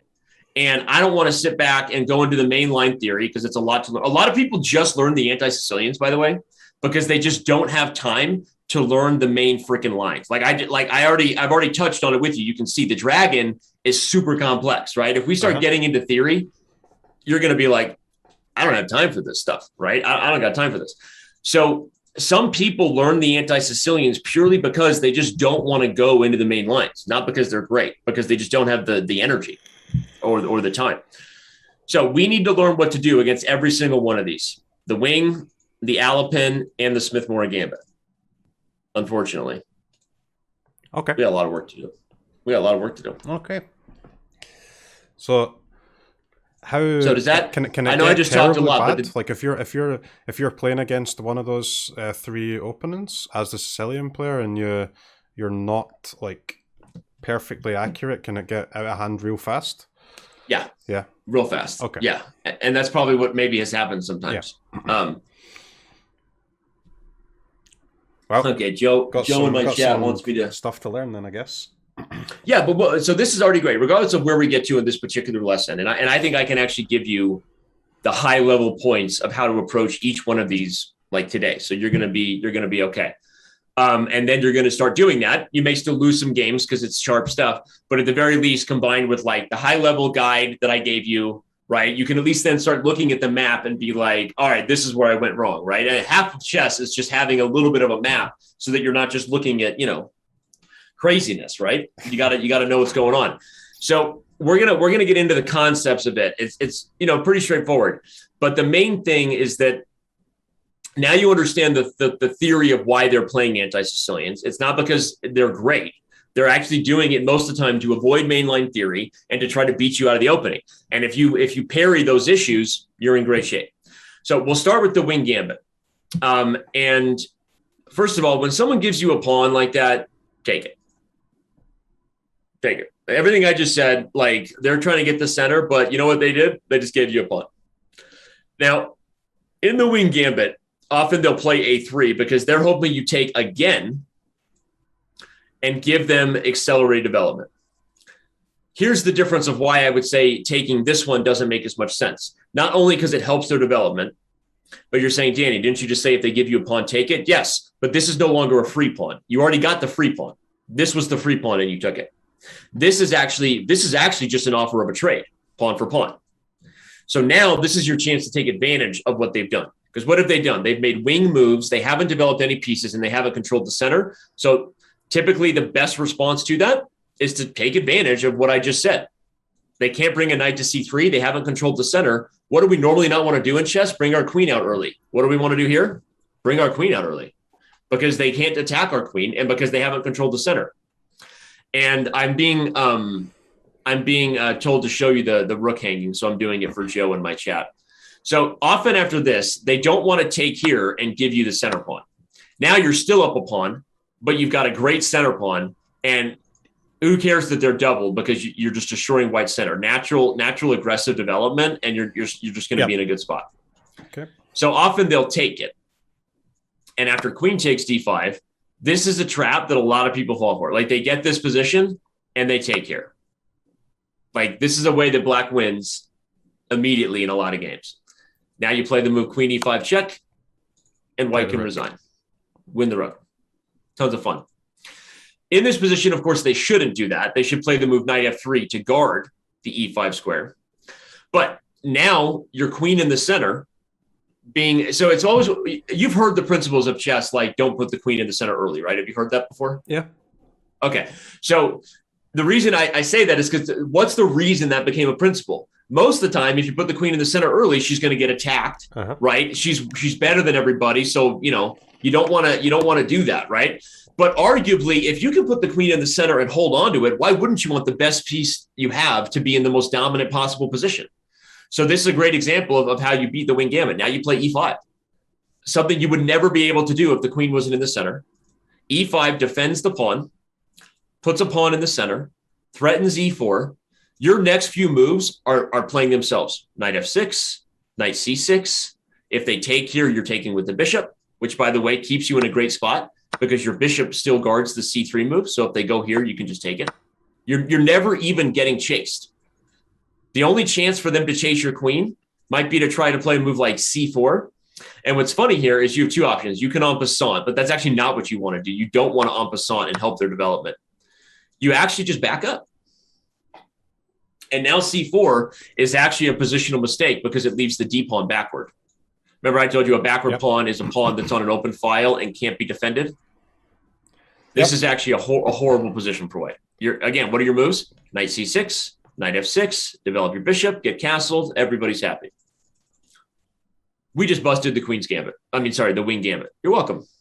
There you go. That's it. Thank you. That's just going to take helpful. It, a3 and d5, and you're in great shape. I'm obviously partly teasing. There's going to be games they play, but like, okay, they can play e5 and avoid bringing the queen up, but now you can play knight c6. If they take, you're actually taking a center pawn. Is knight c6 before pushing the d pawn? Is that not good too? Because it's stopping them going to d4, which is what they want. The problem is, remember, you won a pawn already. Now I'm offering a trade. So the same way that taking is just a trade that helps them, knight to c6 is just a trade that helps them. Because if I take, you take back. Now look at the time you lost with the knight. I'm going to get d4. Your knight is on the edge of the board. I'm going to play bishop a3. So actually, no, it's not what you want. And that's a common move people make that isn't great. When your opponent gives you, sometimes another way to back it up is, the reason I gave you that whole like philosophical journey of the Sicilian is because with the muscle you want to build in chess, when you understand like the fundamental things that drive a position, before the knowledge gap can be filled, because there's just so much to know about chess, like, and there's no way you're going to get there. We want to learn the ways to like hypothesize, the ways to apply critical thinking when we know we lack knowledge. And the best way to do that is like, what is the literal differences between the move they played and the move I expected them to play? The literal differences, like if they do something like this, instead of having pieces in the center, is that this pawn is weak and they haven't controlled me from opening the position. So it makes sense that we can often look to strike there, right? In the Alapin, when they play C3, the literal difference between that and an accelerated development is that they're just taking away the square from the knight. And we would like to take advantage of that, because if they can't attack our pieces in the middle of the board, we're going to put them there. D5 is, again, a very principled move against the Alapin for that reason. So is knight F6. The only thing about knight F6 is it allows E5. But if you put the knight on D5 and they play D4, this is actually kind of right up your alley too, because this is kind of like your Grunfeld a little bit. Black's main idea from here on out is to undermine the center that white has. In fact, the best move in the position is the move D6. Your goal is to just open this thing up and undermine the dark squares. And that's just one variation of the Alapin, or is it going to get to the... Yeah, this is just one variation. This is like a mainline variation. Yeah. Again, you can also play D5, because D5 is another way that you try to take advantage of the knight and not being in the center. After takes, the difference is here, it's a little bit better for white than the Wing Gambit, a little bit by a lot. I mean, because they haven't just given you a free pawn. So if they play knight F3 and play D4, you're in for a much more equal fight, because white is not down a pawn. White didn't sacrifice the house to get this position. When I was in the opening tool on chess.com yesterday, when I was looking at the Sicilian, I noticed that D6 as like my second move was kind of acceptable against, and the Sicilian was acceptable against knight F3, knight C3, and also the Alapin. So that's why I was going to go with D6 against the Alapin, but is that just bad, or? So what's funny is I actually played D6 against the Alapin, but it's a very particular line you have to know. The reason why I wanted to go D6 was because then I can just go C5, D6 against all three of those moves, and that kind of makes it I think that exactly, and that's like what we want to do for our brain, right? Is be like, all right, now I have a system that's the same, right? And it makes sense. The problem is that if I play D4 here, you have to know what to do, because the only way that D6 actually works is by not playing the move you would play in the other lines. So, for example, knight F3, D6, D4, you take it. It's exactly what you do. You eliminate their two center pawns. Against C3, D6, D4, if you take it, you're literally just handing white a huge advantage in the opening. Now they have the center, and they stopped all the strengths of the Sicilian, which I said were to control the dark squares more than white. And you haven't gotten anything for it. You didn't get a pawn for the Wing Gambit. In fact, if anything, knight here, knight out, like this is just white is better. Like literally these two pawns better than these two pawns, and white is in a dominant position. A clearly better middle game. But if you play D6 and know the line, which is actually to play this move knight F6 before taking, this line gets really tricky because if they take C5, you can make a horrible blunder. If you take this pawn, you lose a piece out of the opening. This is a famous trap. So you have to know to sacrifice the pawn with knight to C6. I've actually played this line as black many times, and things get crazy. Like it goes like bishop C4 takes, they take F7 with check, queen H5 check, G6, queen D5 check. It's a piece sack. It ends up in some position like this, where like, if you know the theory, it's actually a pretty good line for black. And it's all based on taking advantage of another weakness. What have I said many times? What's the weakness of the Alapin? The strength is what? They're trying to get the center without losing the center pawn, and you don't want to give that to them. The disadvantage, they're slowing down their queen side. So this line, even though it's a little bit crazy, is still based on that concept. As long as you don't blunder the piece with queen A4, you're basically accelerating your development because white is way behind in development. Yep. And that's a line you can look into. But again, what I would recommend is, now that I've given you, so let's change it, because I know it's easier for the brain to be like, all right, I have a consistent approach. So let's make a new consistent approach. Against the mainline Sicilian, D6 and takes, this is what you're doing. Against the anti-Sicilians, what I want the concept to be in your head is looking to play D5 as quickly as you can, because that's how you're taking advantage of the lack of development from the knight. It's how you're taking advantage of the Wing Gambit. After you take the pawn, you're getting D5. And that's a concept that you can wrap your head around, and it is consistent across the anti-Sicilians to try to play D5 and take advantage of their lack of development. Again, I'm not the kind of coach, and sometimes that maybe has been a fault of mine. Like, I'm not that stubborn. I just sound, my bark is louder than my bite. I feel like whatever you want to play, because chess is really deep, and you can play almost anything in the opening and be fine. But I think that this, for the same reasons you're trying to give yourself a consistent map, like playing D6, it's the same reason I would say, like, probably you should just focus on D5, because does D5 work against the Smith-Morra as well?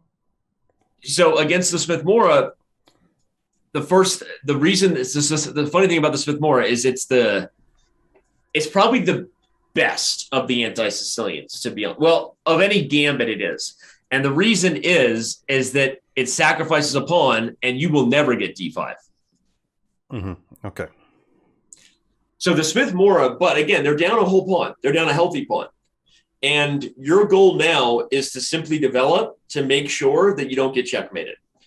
Best way to do that is to understand that the dragon is probably not the development you want anymore. You want to play D6 and E6 because you want to close down this diagonal.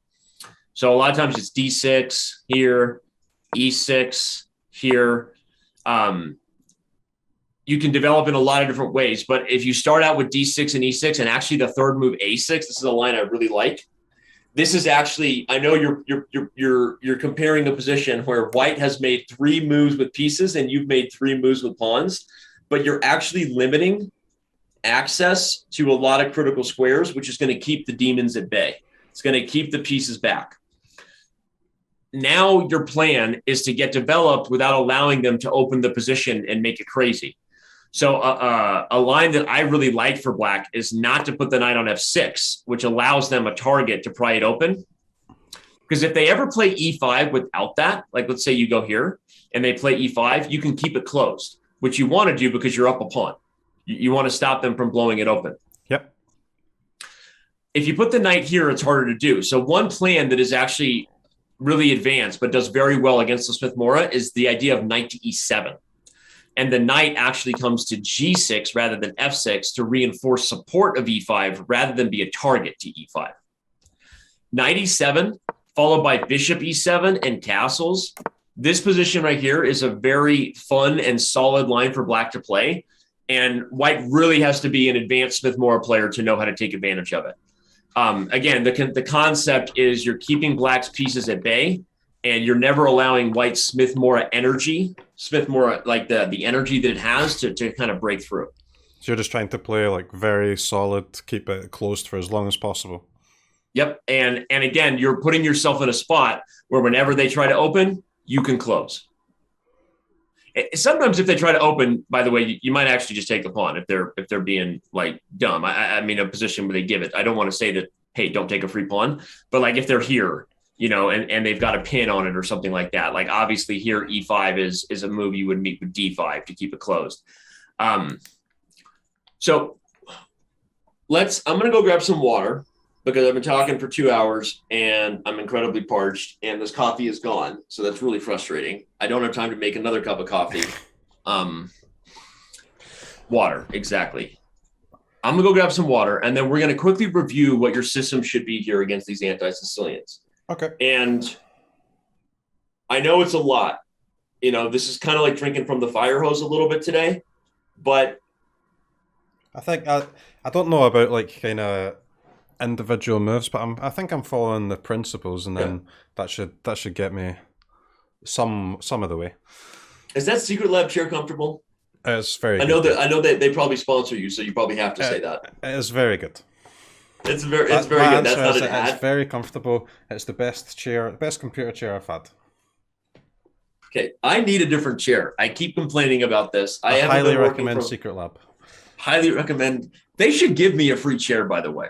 They actually used to sponsor chess.com stuff, and our partnership with them kind of came to an ending, but we did get some free chairs in the meantime. But I gave them to like other staff members, and I never took one for myself. And now I'm like, I want a chair. And why didn't I get a chair while I had the chance when it was free? You need to get yourself a Secret Lab chair. Okay. So good talk on that. That was you're welcome, Secret Lab, for creating that organic advertising for you. But we're gonna review real quick the high levels of this. And again, luckily for you, even if some of the stuff was crazy, it's on the internet. Everything that goes on the internet is permanent. So you can just back up and look at the stream. I'll also give you the PGN we've been creating here. PGN is portable game notation. Anything we've been analyzing on chess.com, I can just give it to you so you can save it. So you can, it doesn't have the notes, obviously the verbiage, the dialogue, but you can go back and kind of look at it. And the most important thing will be like, you have a map, you're going to practice your ass off. You're going to try to get these positions. You're going to make mistakes, but everything from here on out is now a useful mistake, right? We're not reinventing the wheel. We're not playing positions that aren't relevant to our repertoire. Everything we're doing is going to, accelerate the learning curve. So every loss you have is valuable, right? They say that a grandmaster has to lose 300 games that made him cry to be a grandmaster, right? So you're going to be a grandmaster someday. We're going to start now just by making you cry over and over again. It's going to be great. Hopefully one day. It's a long way off, but I'm on the road. You're on the road. Hey, you're on the road. All right, I'm going to go get some water. I'll be right back, and then we're going to finish this thing up. Okay. That's more the Smith-Mora trap, Joe. The bishop g4 thing. I'll show him that trap so he doesn't do that. It's a good call. Thank you for saying that in my chat. All right, I'll be right back. Hello, chat. Jesus, man. It's a lot of stuff, huh? Like, I'm just trying to take as much in as I can. It's tough.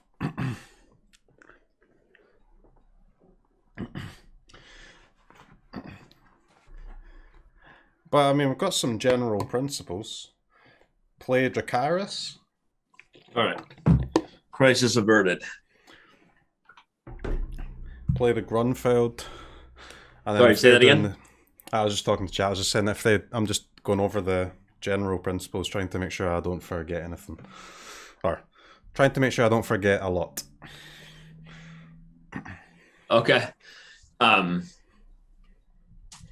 Yeah, chess is hard and dumb. I don't know why anybody plays it. And people that have a chess website are dumb. That's stupid. Chess is hard and dumb. No, it's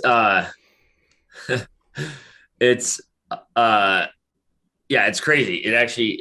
We're on a great path though. You're in a great spot. It's a ton of stuff to even get to like a reasonable level, like. Yep. Just the kind of base amount of knowledge that you need is just absurd. Yeah, it is. But also it's one of the things that makes it great. I mean, jokes aside, because it's literally a game, and people make it a cliche, like the more you know, the less you know, the more you know, the more humbling it is. It literally is like that, right? The best players in the world will never master it.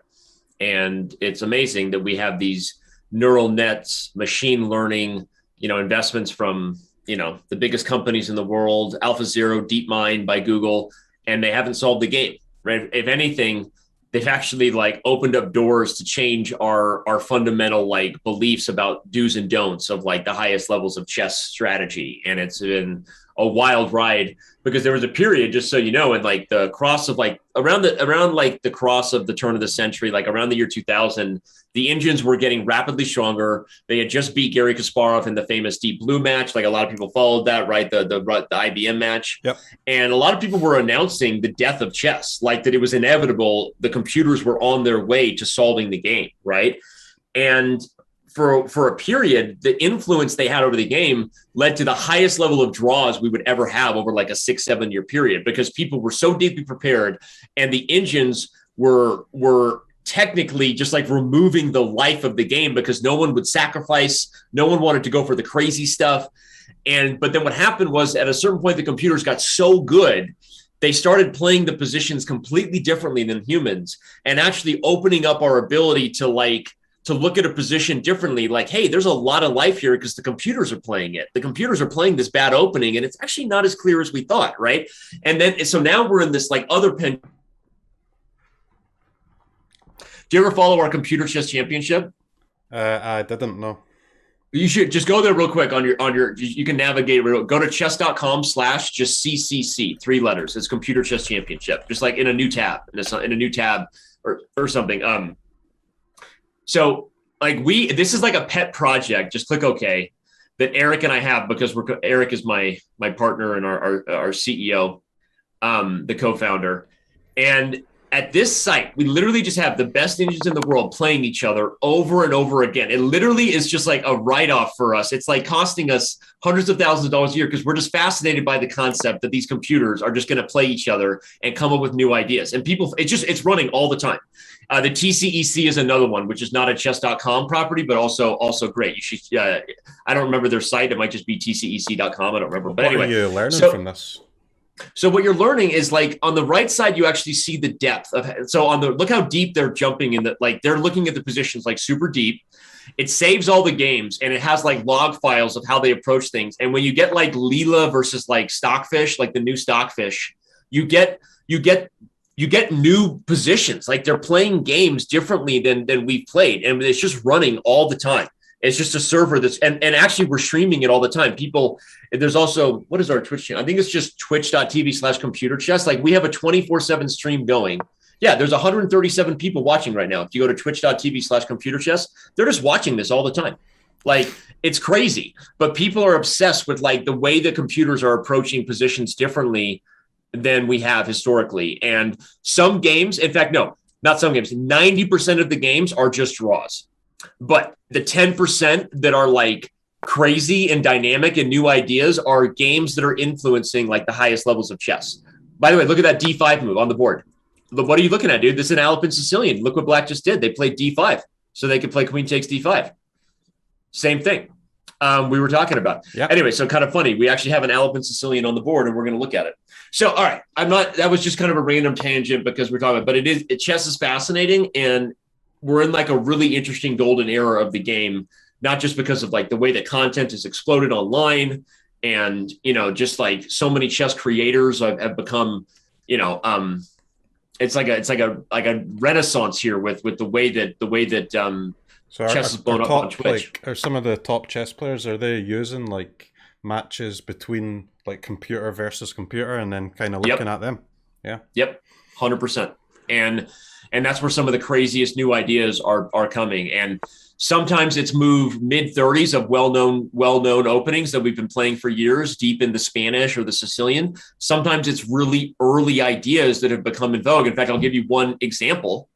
I mentioned the Grunfeld is being played a lot of the high levels, right? Well, one line that White is playing right now against the Grunfeld at the highest levels of chess is this move H4. Like super early. This is like a computer move, but it's completely based on positional and strategic ideas that I've actually like touched on in multiple ways today with you. Like it's based on the Yugoslav attack idea against the dragon, combined with the idea that I don't have to necessarily rush my king to safety. Normally you can't play chess like this because now you've opened this side, you've opened this side, so your king has no long-term safety and the center will become open. But it's based on like White is bringing pressure to the position before actually dealing with the king. And then AlphaZero has started playing positions with the H pawn against any fianchetto setup in ways. So AlphaZero was the DeepMind funded project by Google, right? And AlphaZero has been doing this idea where they rush the pawn to the H6 square or the A3 square, depending on the fianchetto or whatever. And but we joke about it in high level chess commentary and say, oh, it's the AlphaZero pawn.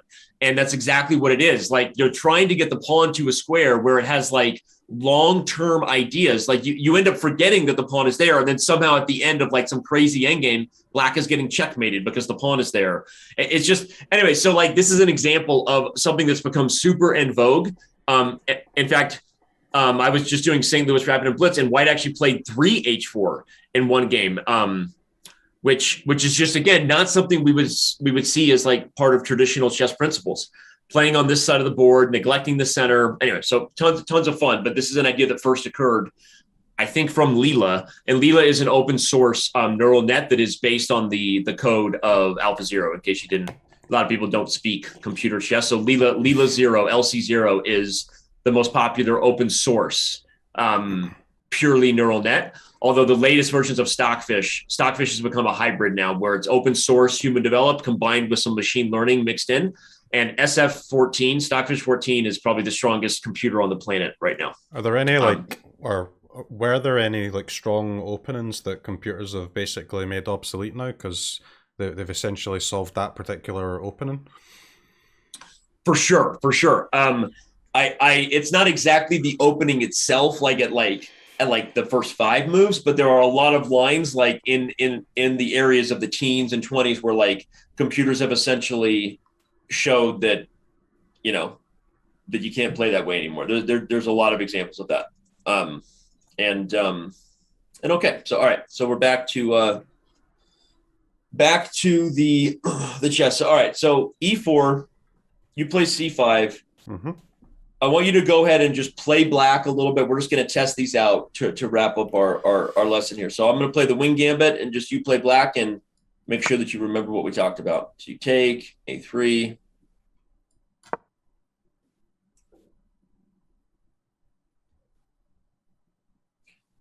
Nice, D5. Correct. And I already hate my position as black.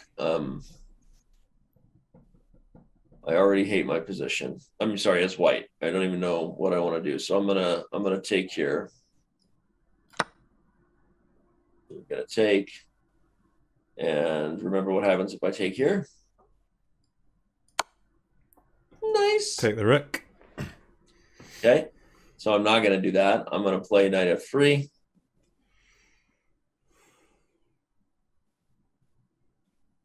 And then I push the pawn, right? E5. Very nice. Yep. And your next several moves, again, develop. You can even develop here. This bishop, you can put a rook in the center. If they take, you develop this guy. And otherwise, you kind of just stare at the tension here. Why am I pushing that pawn again, sorry? To open up the bishop. Oh, right. Okay, yeah. And control the center. But yeah, to open up the bishop mainly. And remember, the don'ts of this line: don't defend with the knight, because now you're just making a trade that loses time for you. Got it. Okay, cool. Okay, so let's talk a little bit about the Alapin again with C3. And remember, we're after this lesson, you're released in the wild. You might forget some different things and try some different things. Knight F6 and D6, those are all some moves, right? But yeah, as you did, D5, this is the main move. And I think it's the most principled thing for you to remember to do, because it punishes the lack of their ability to bring the knight to C3 by bringing the queen out. And so go ahead and play black. Now I'm lost. Knight to F6, or is it queen out again? No, here you can take. Yeah. Same thing. You take the pawn. And again, they can play D4, but your position is actually, again, really similar to your Grunfeld's idea. You're bringing pieces out. Yep. You're bringing pieces out to attack the D pawn. They're going to defend it. You can actually play the move bishop to G4 here and bring a rook to D8 aggressively. You can also just play knight F6 and continue to get developed. I like the bishop move, I think. Yeah, the main thing to not fall for is don't get too aggressive taking here and bringing the bishop to this diagonal. Mm-hmm. Even in the main line where you think you're winning the pawn, you're actually not winning the pawn. You're losing the queen because they take with check. Okay. So the reason I was hesitant on saying this is I wanted to say, yes, play bishop G4, but don't get too frisky, because if you do, you're not really actually looking to take this knight as early as you would think. You're still looking to get developed, from a principled point of view before you do that. And on that note, even in a position like this, like you can still just play knight f6 first and kind of see what they do before you commit where the bishop goes, because f5 is also a good square potentially for the bishop, depending on what happens. Okay, but you're in a good spot there. And again, we're just kind of giving you the map because you're going to have to play a lot of games because we don't have the time to just to do hours of the theory ourselves here. So, we're giving you the right path, and maybe we'll have, like I said, another lesson before the tournament. And, maybe we'll be talking about positions on move 10 instead of move like 5 or 6, even move 10 or 15 and kind of giving you even deeper understandings. Okay. So the last anti-Sicilian is the Smith-Morra. Sorry, go ahead. No, I was just thinking. This one I don't remember too much about. So the moment they play d4, you got to take it. You got to take the pawn when they play d4. I can do that. And if they take with the queen, so some people will play this and they're not playing a Smith-Morra. They're playing a bad opening. You're just you attack the queen, booyah, and then play your dragon bishop, and you are essentially playing a dragon Sicilian up 2 tempi. So bad. This is bad for them. But most people who play d4 are playing the Smith-Morra, which is to play c3. They're sacrificing the pawn and wanting you to take again. Good stuff. Go ahead and do it. So you take c3, they take with the knight. And now, like I said, the one thing about the Smith-Morra is this is an anti-Sicilian where you can't play d5. They've strategically e6 and d6, right? Yeah, e6 and d6 and stuff. Yeah. So in fact, e6 first is actually the most popular move order. Then you can even play a6 next if you want, just to kind of play, have a little fun. I don't know, it looks cute, right? It's like Swiss cheese, right? Just kind of adorable. Then they play here, and then d6. They castle, and remember, there was a key development idea I gave you here that is different than the traditional Sicilian idea. You're thinking about developing your king side, but in a way that doesn't give them targets or ability to blow open the position with tempi. So what was the idea? Right? That's right. Knight e7, booyah, rather than knight f6. Now, if they really know the line, they'll play bishop g5, pinning the knight. Then you're going to unpin the knight with tempo, queen to c7.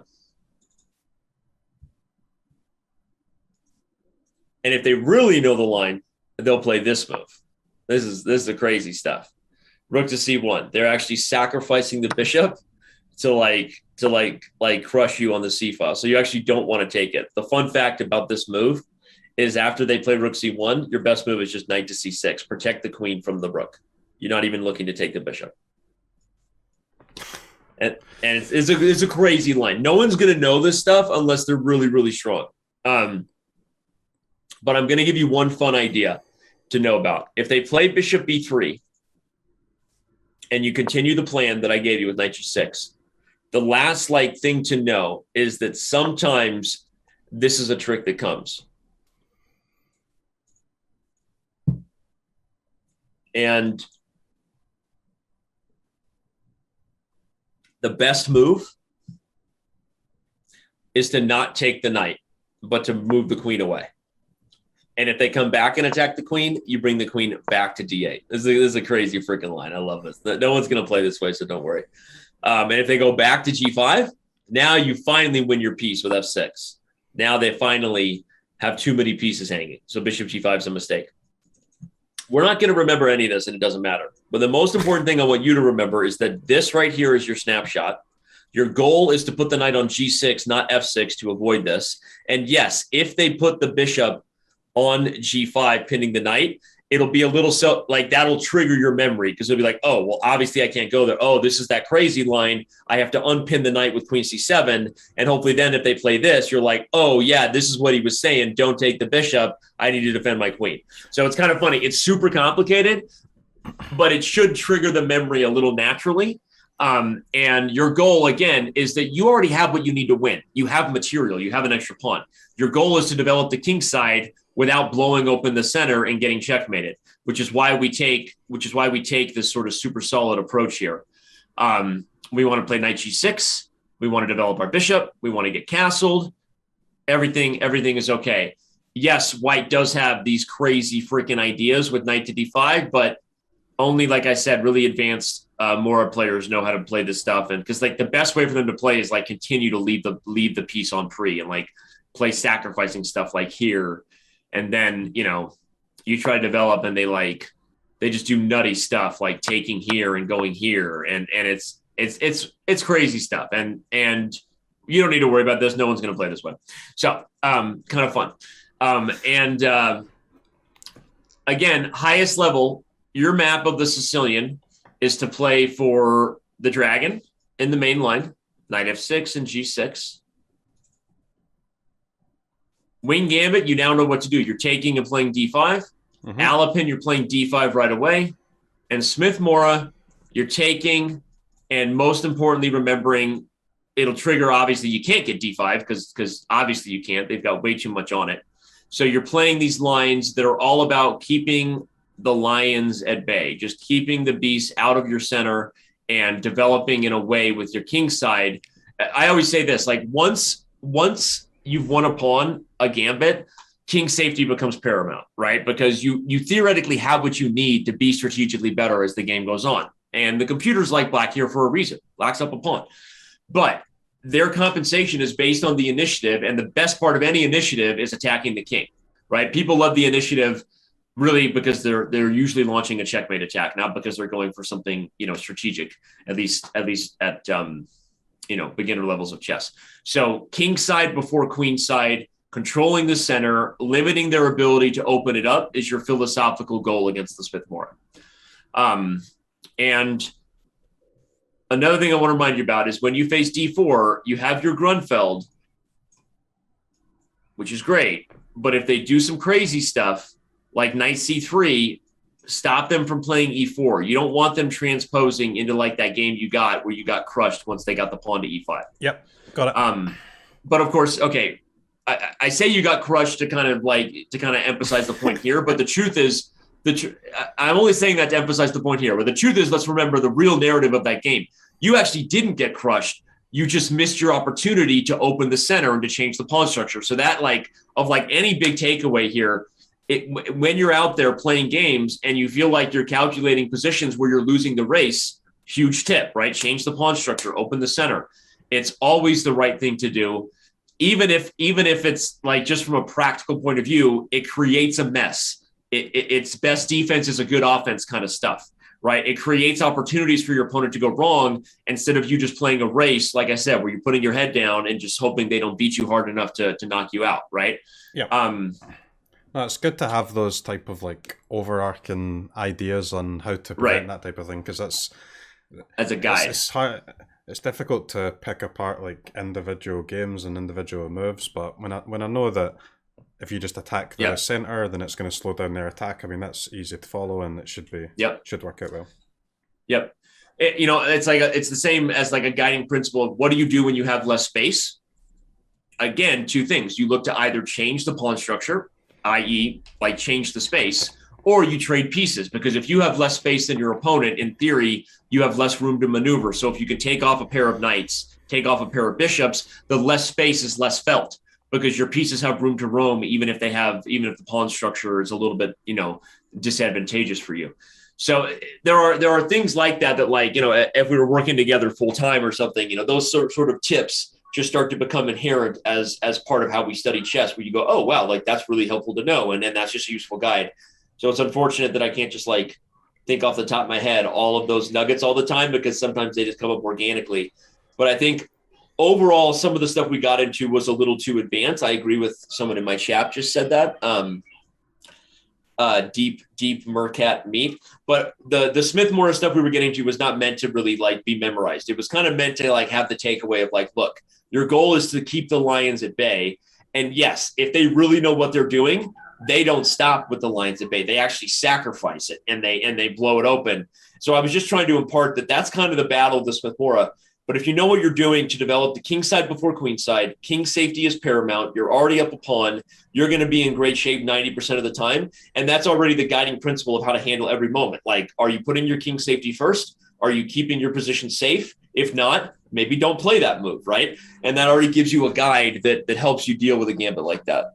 I keep leaning down because this chair just has no freaking back support. And if I had a secret lab chair, if you had a secret lab, if I had a secret lab chair, my lumbar would. Straight. I've had bad posture for many years, but the secret lab chair is really helped me out. Okay.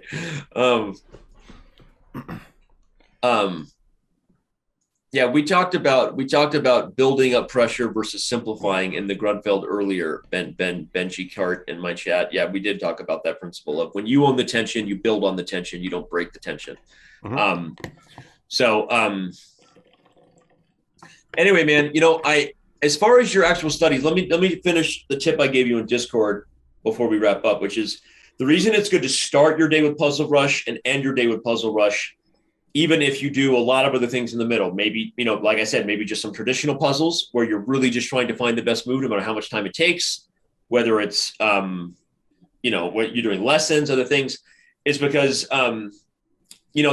one of the things that's really useful about Puzzle Rush, Puzzle Rush itself is not going to improve your pattern recognition any more than traditional puzzles will. In some ways, less if you're trying to race against the clock. Yep. But no matter what people want to admit it or not, chess is a game that is timed. It is not a game with unlimited clock, right?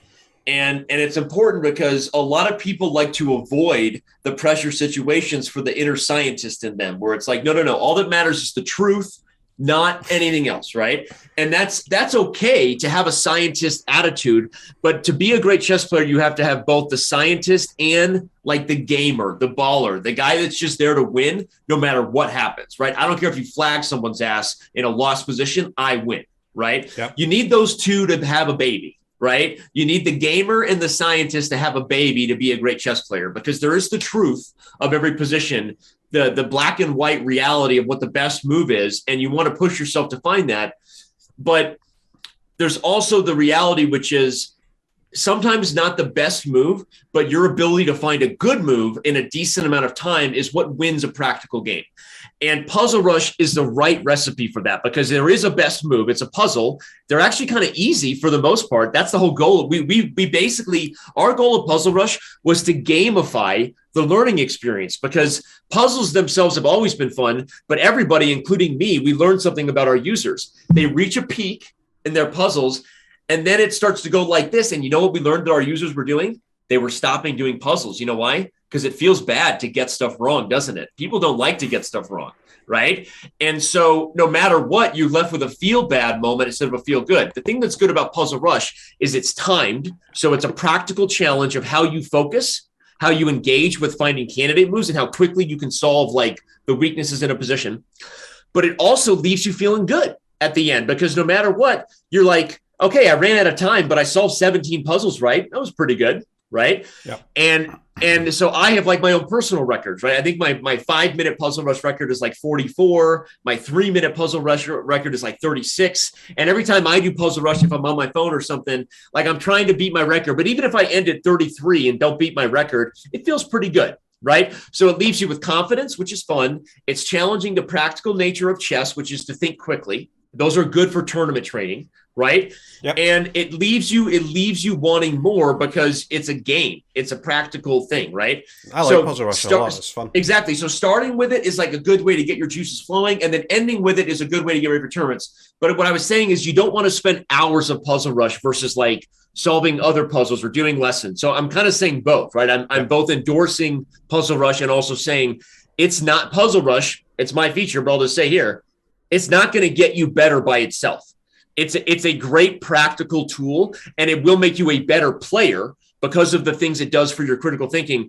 But in order to improve your pattern recognition, your desire for the truth, right? The scientist, not the gamer, you do need to solve tough ass puzzles so that you're pushing yourself to get better, right? And you're taking as much time as it takes to find the answer, not just getting sloppy. Yeah, I've noticed that since I started playing Puzzle Rush, I've stopped doing the traditional puzzles a little bit, so I need to kind of find more of a balance, I think, because I do like Puzzle Rush a lot, but it is important to continue doing the traditional ones as well. Exactly. So that's when I said that in Discord, I said I would explain in our lesson, and that was me explaining it. So it's both, right? It's a great practical tool, but it's not, and it's a test, which is good for our chess because it forces our brain to be engaged and challenges our time management. All the things I just said. I won't say it all again, but it's not something that is like challenging the scientist in you. And you need to have both to be a great chess player, the gamer and the scientist. Like I said, make a baby with your gamer and your scientist, buddy,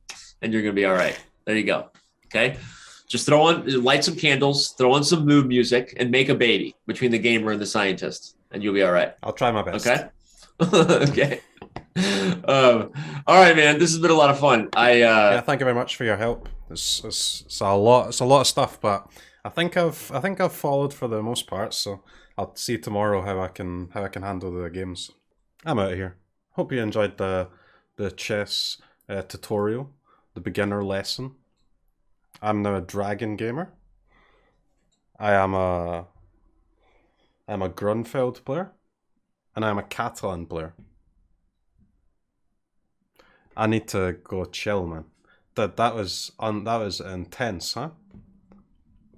That was intense, huh? Like, that was non-stop information for hours.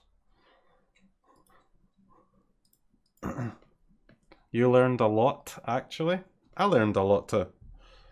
But I will say that my brain is just thinking way too dank right now. Way too dank. I need time off from brain. What's your favourite thing to do to not use your brain, chat? What's a nice Sunday evening activity involving no brain?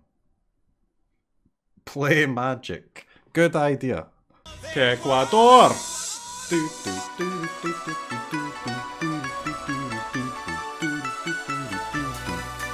Ecuador!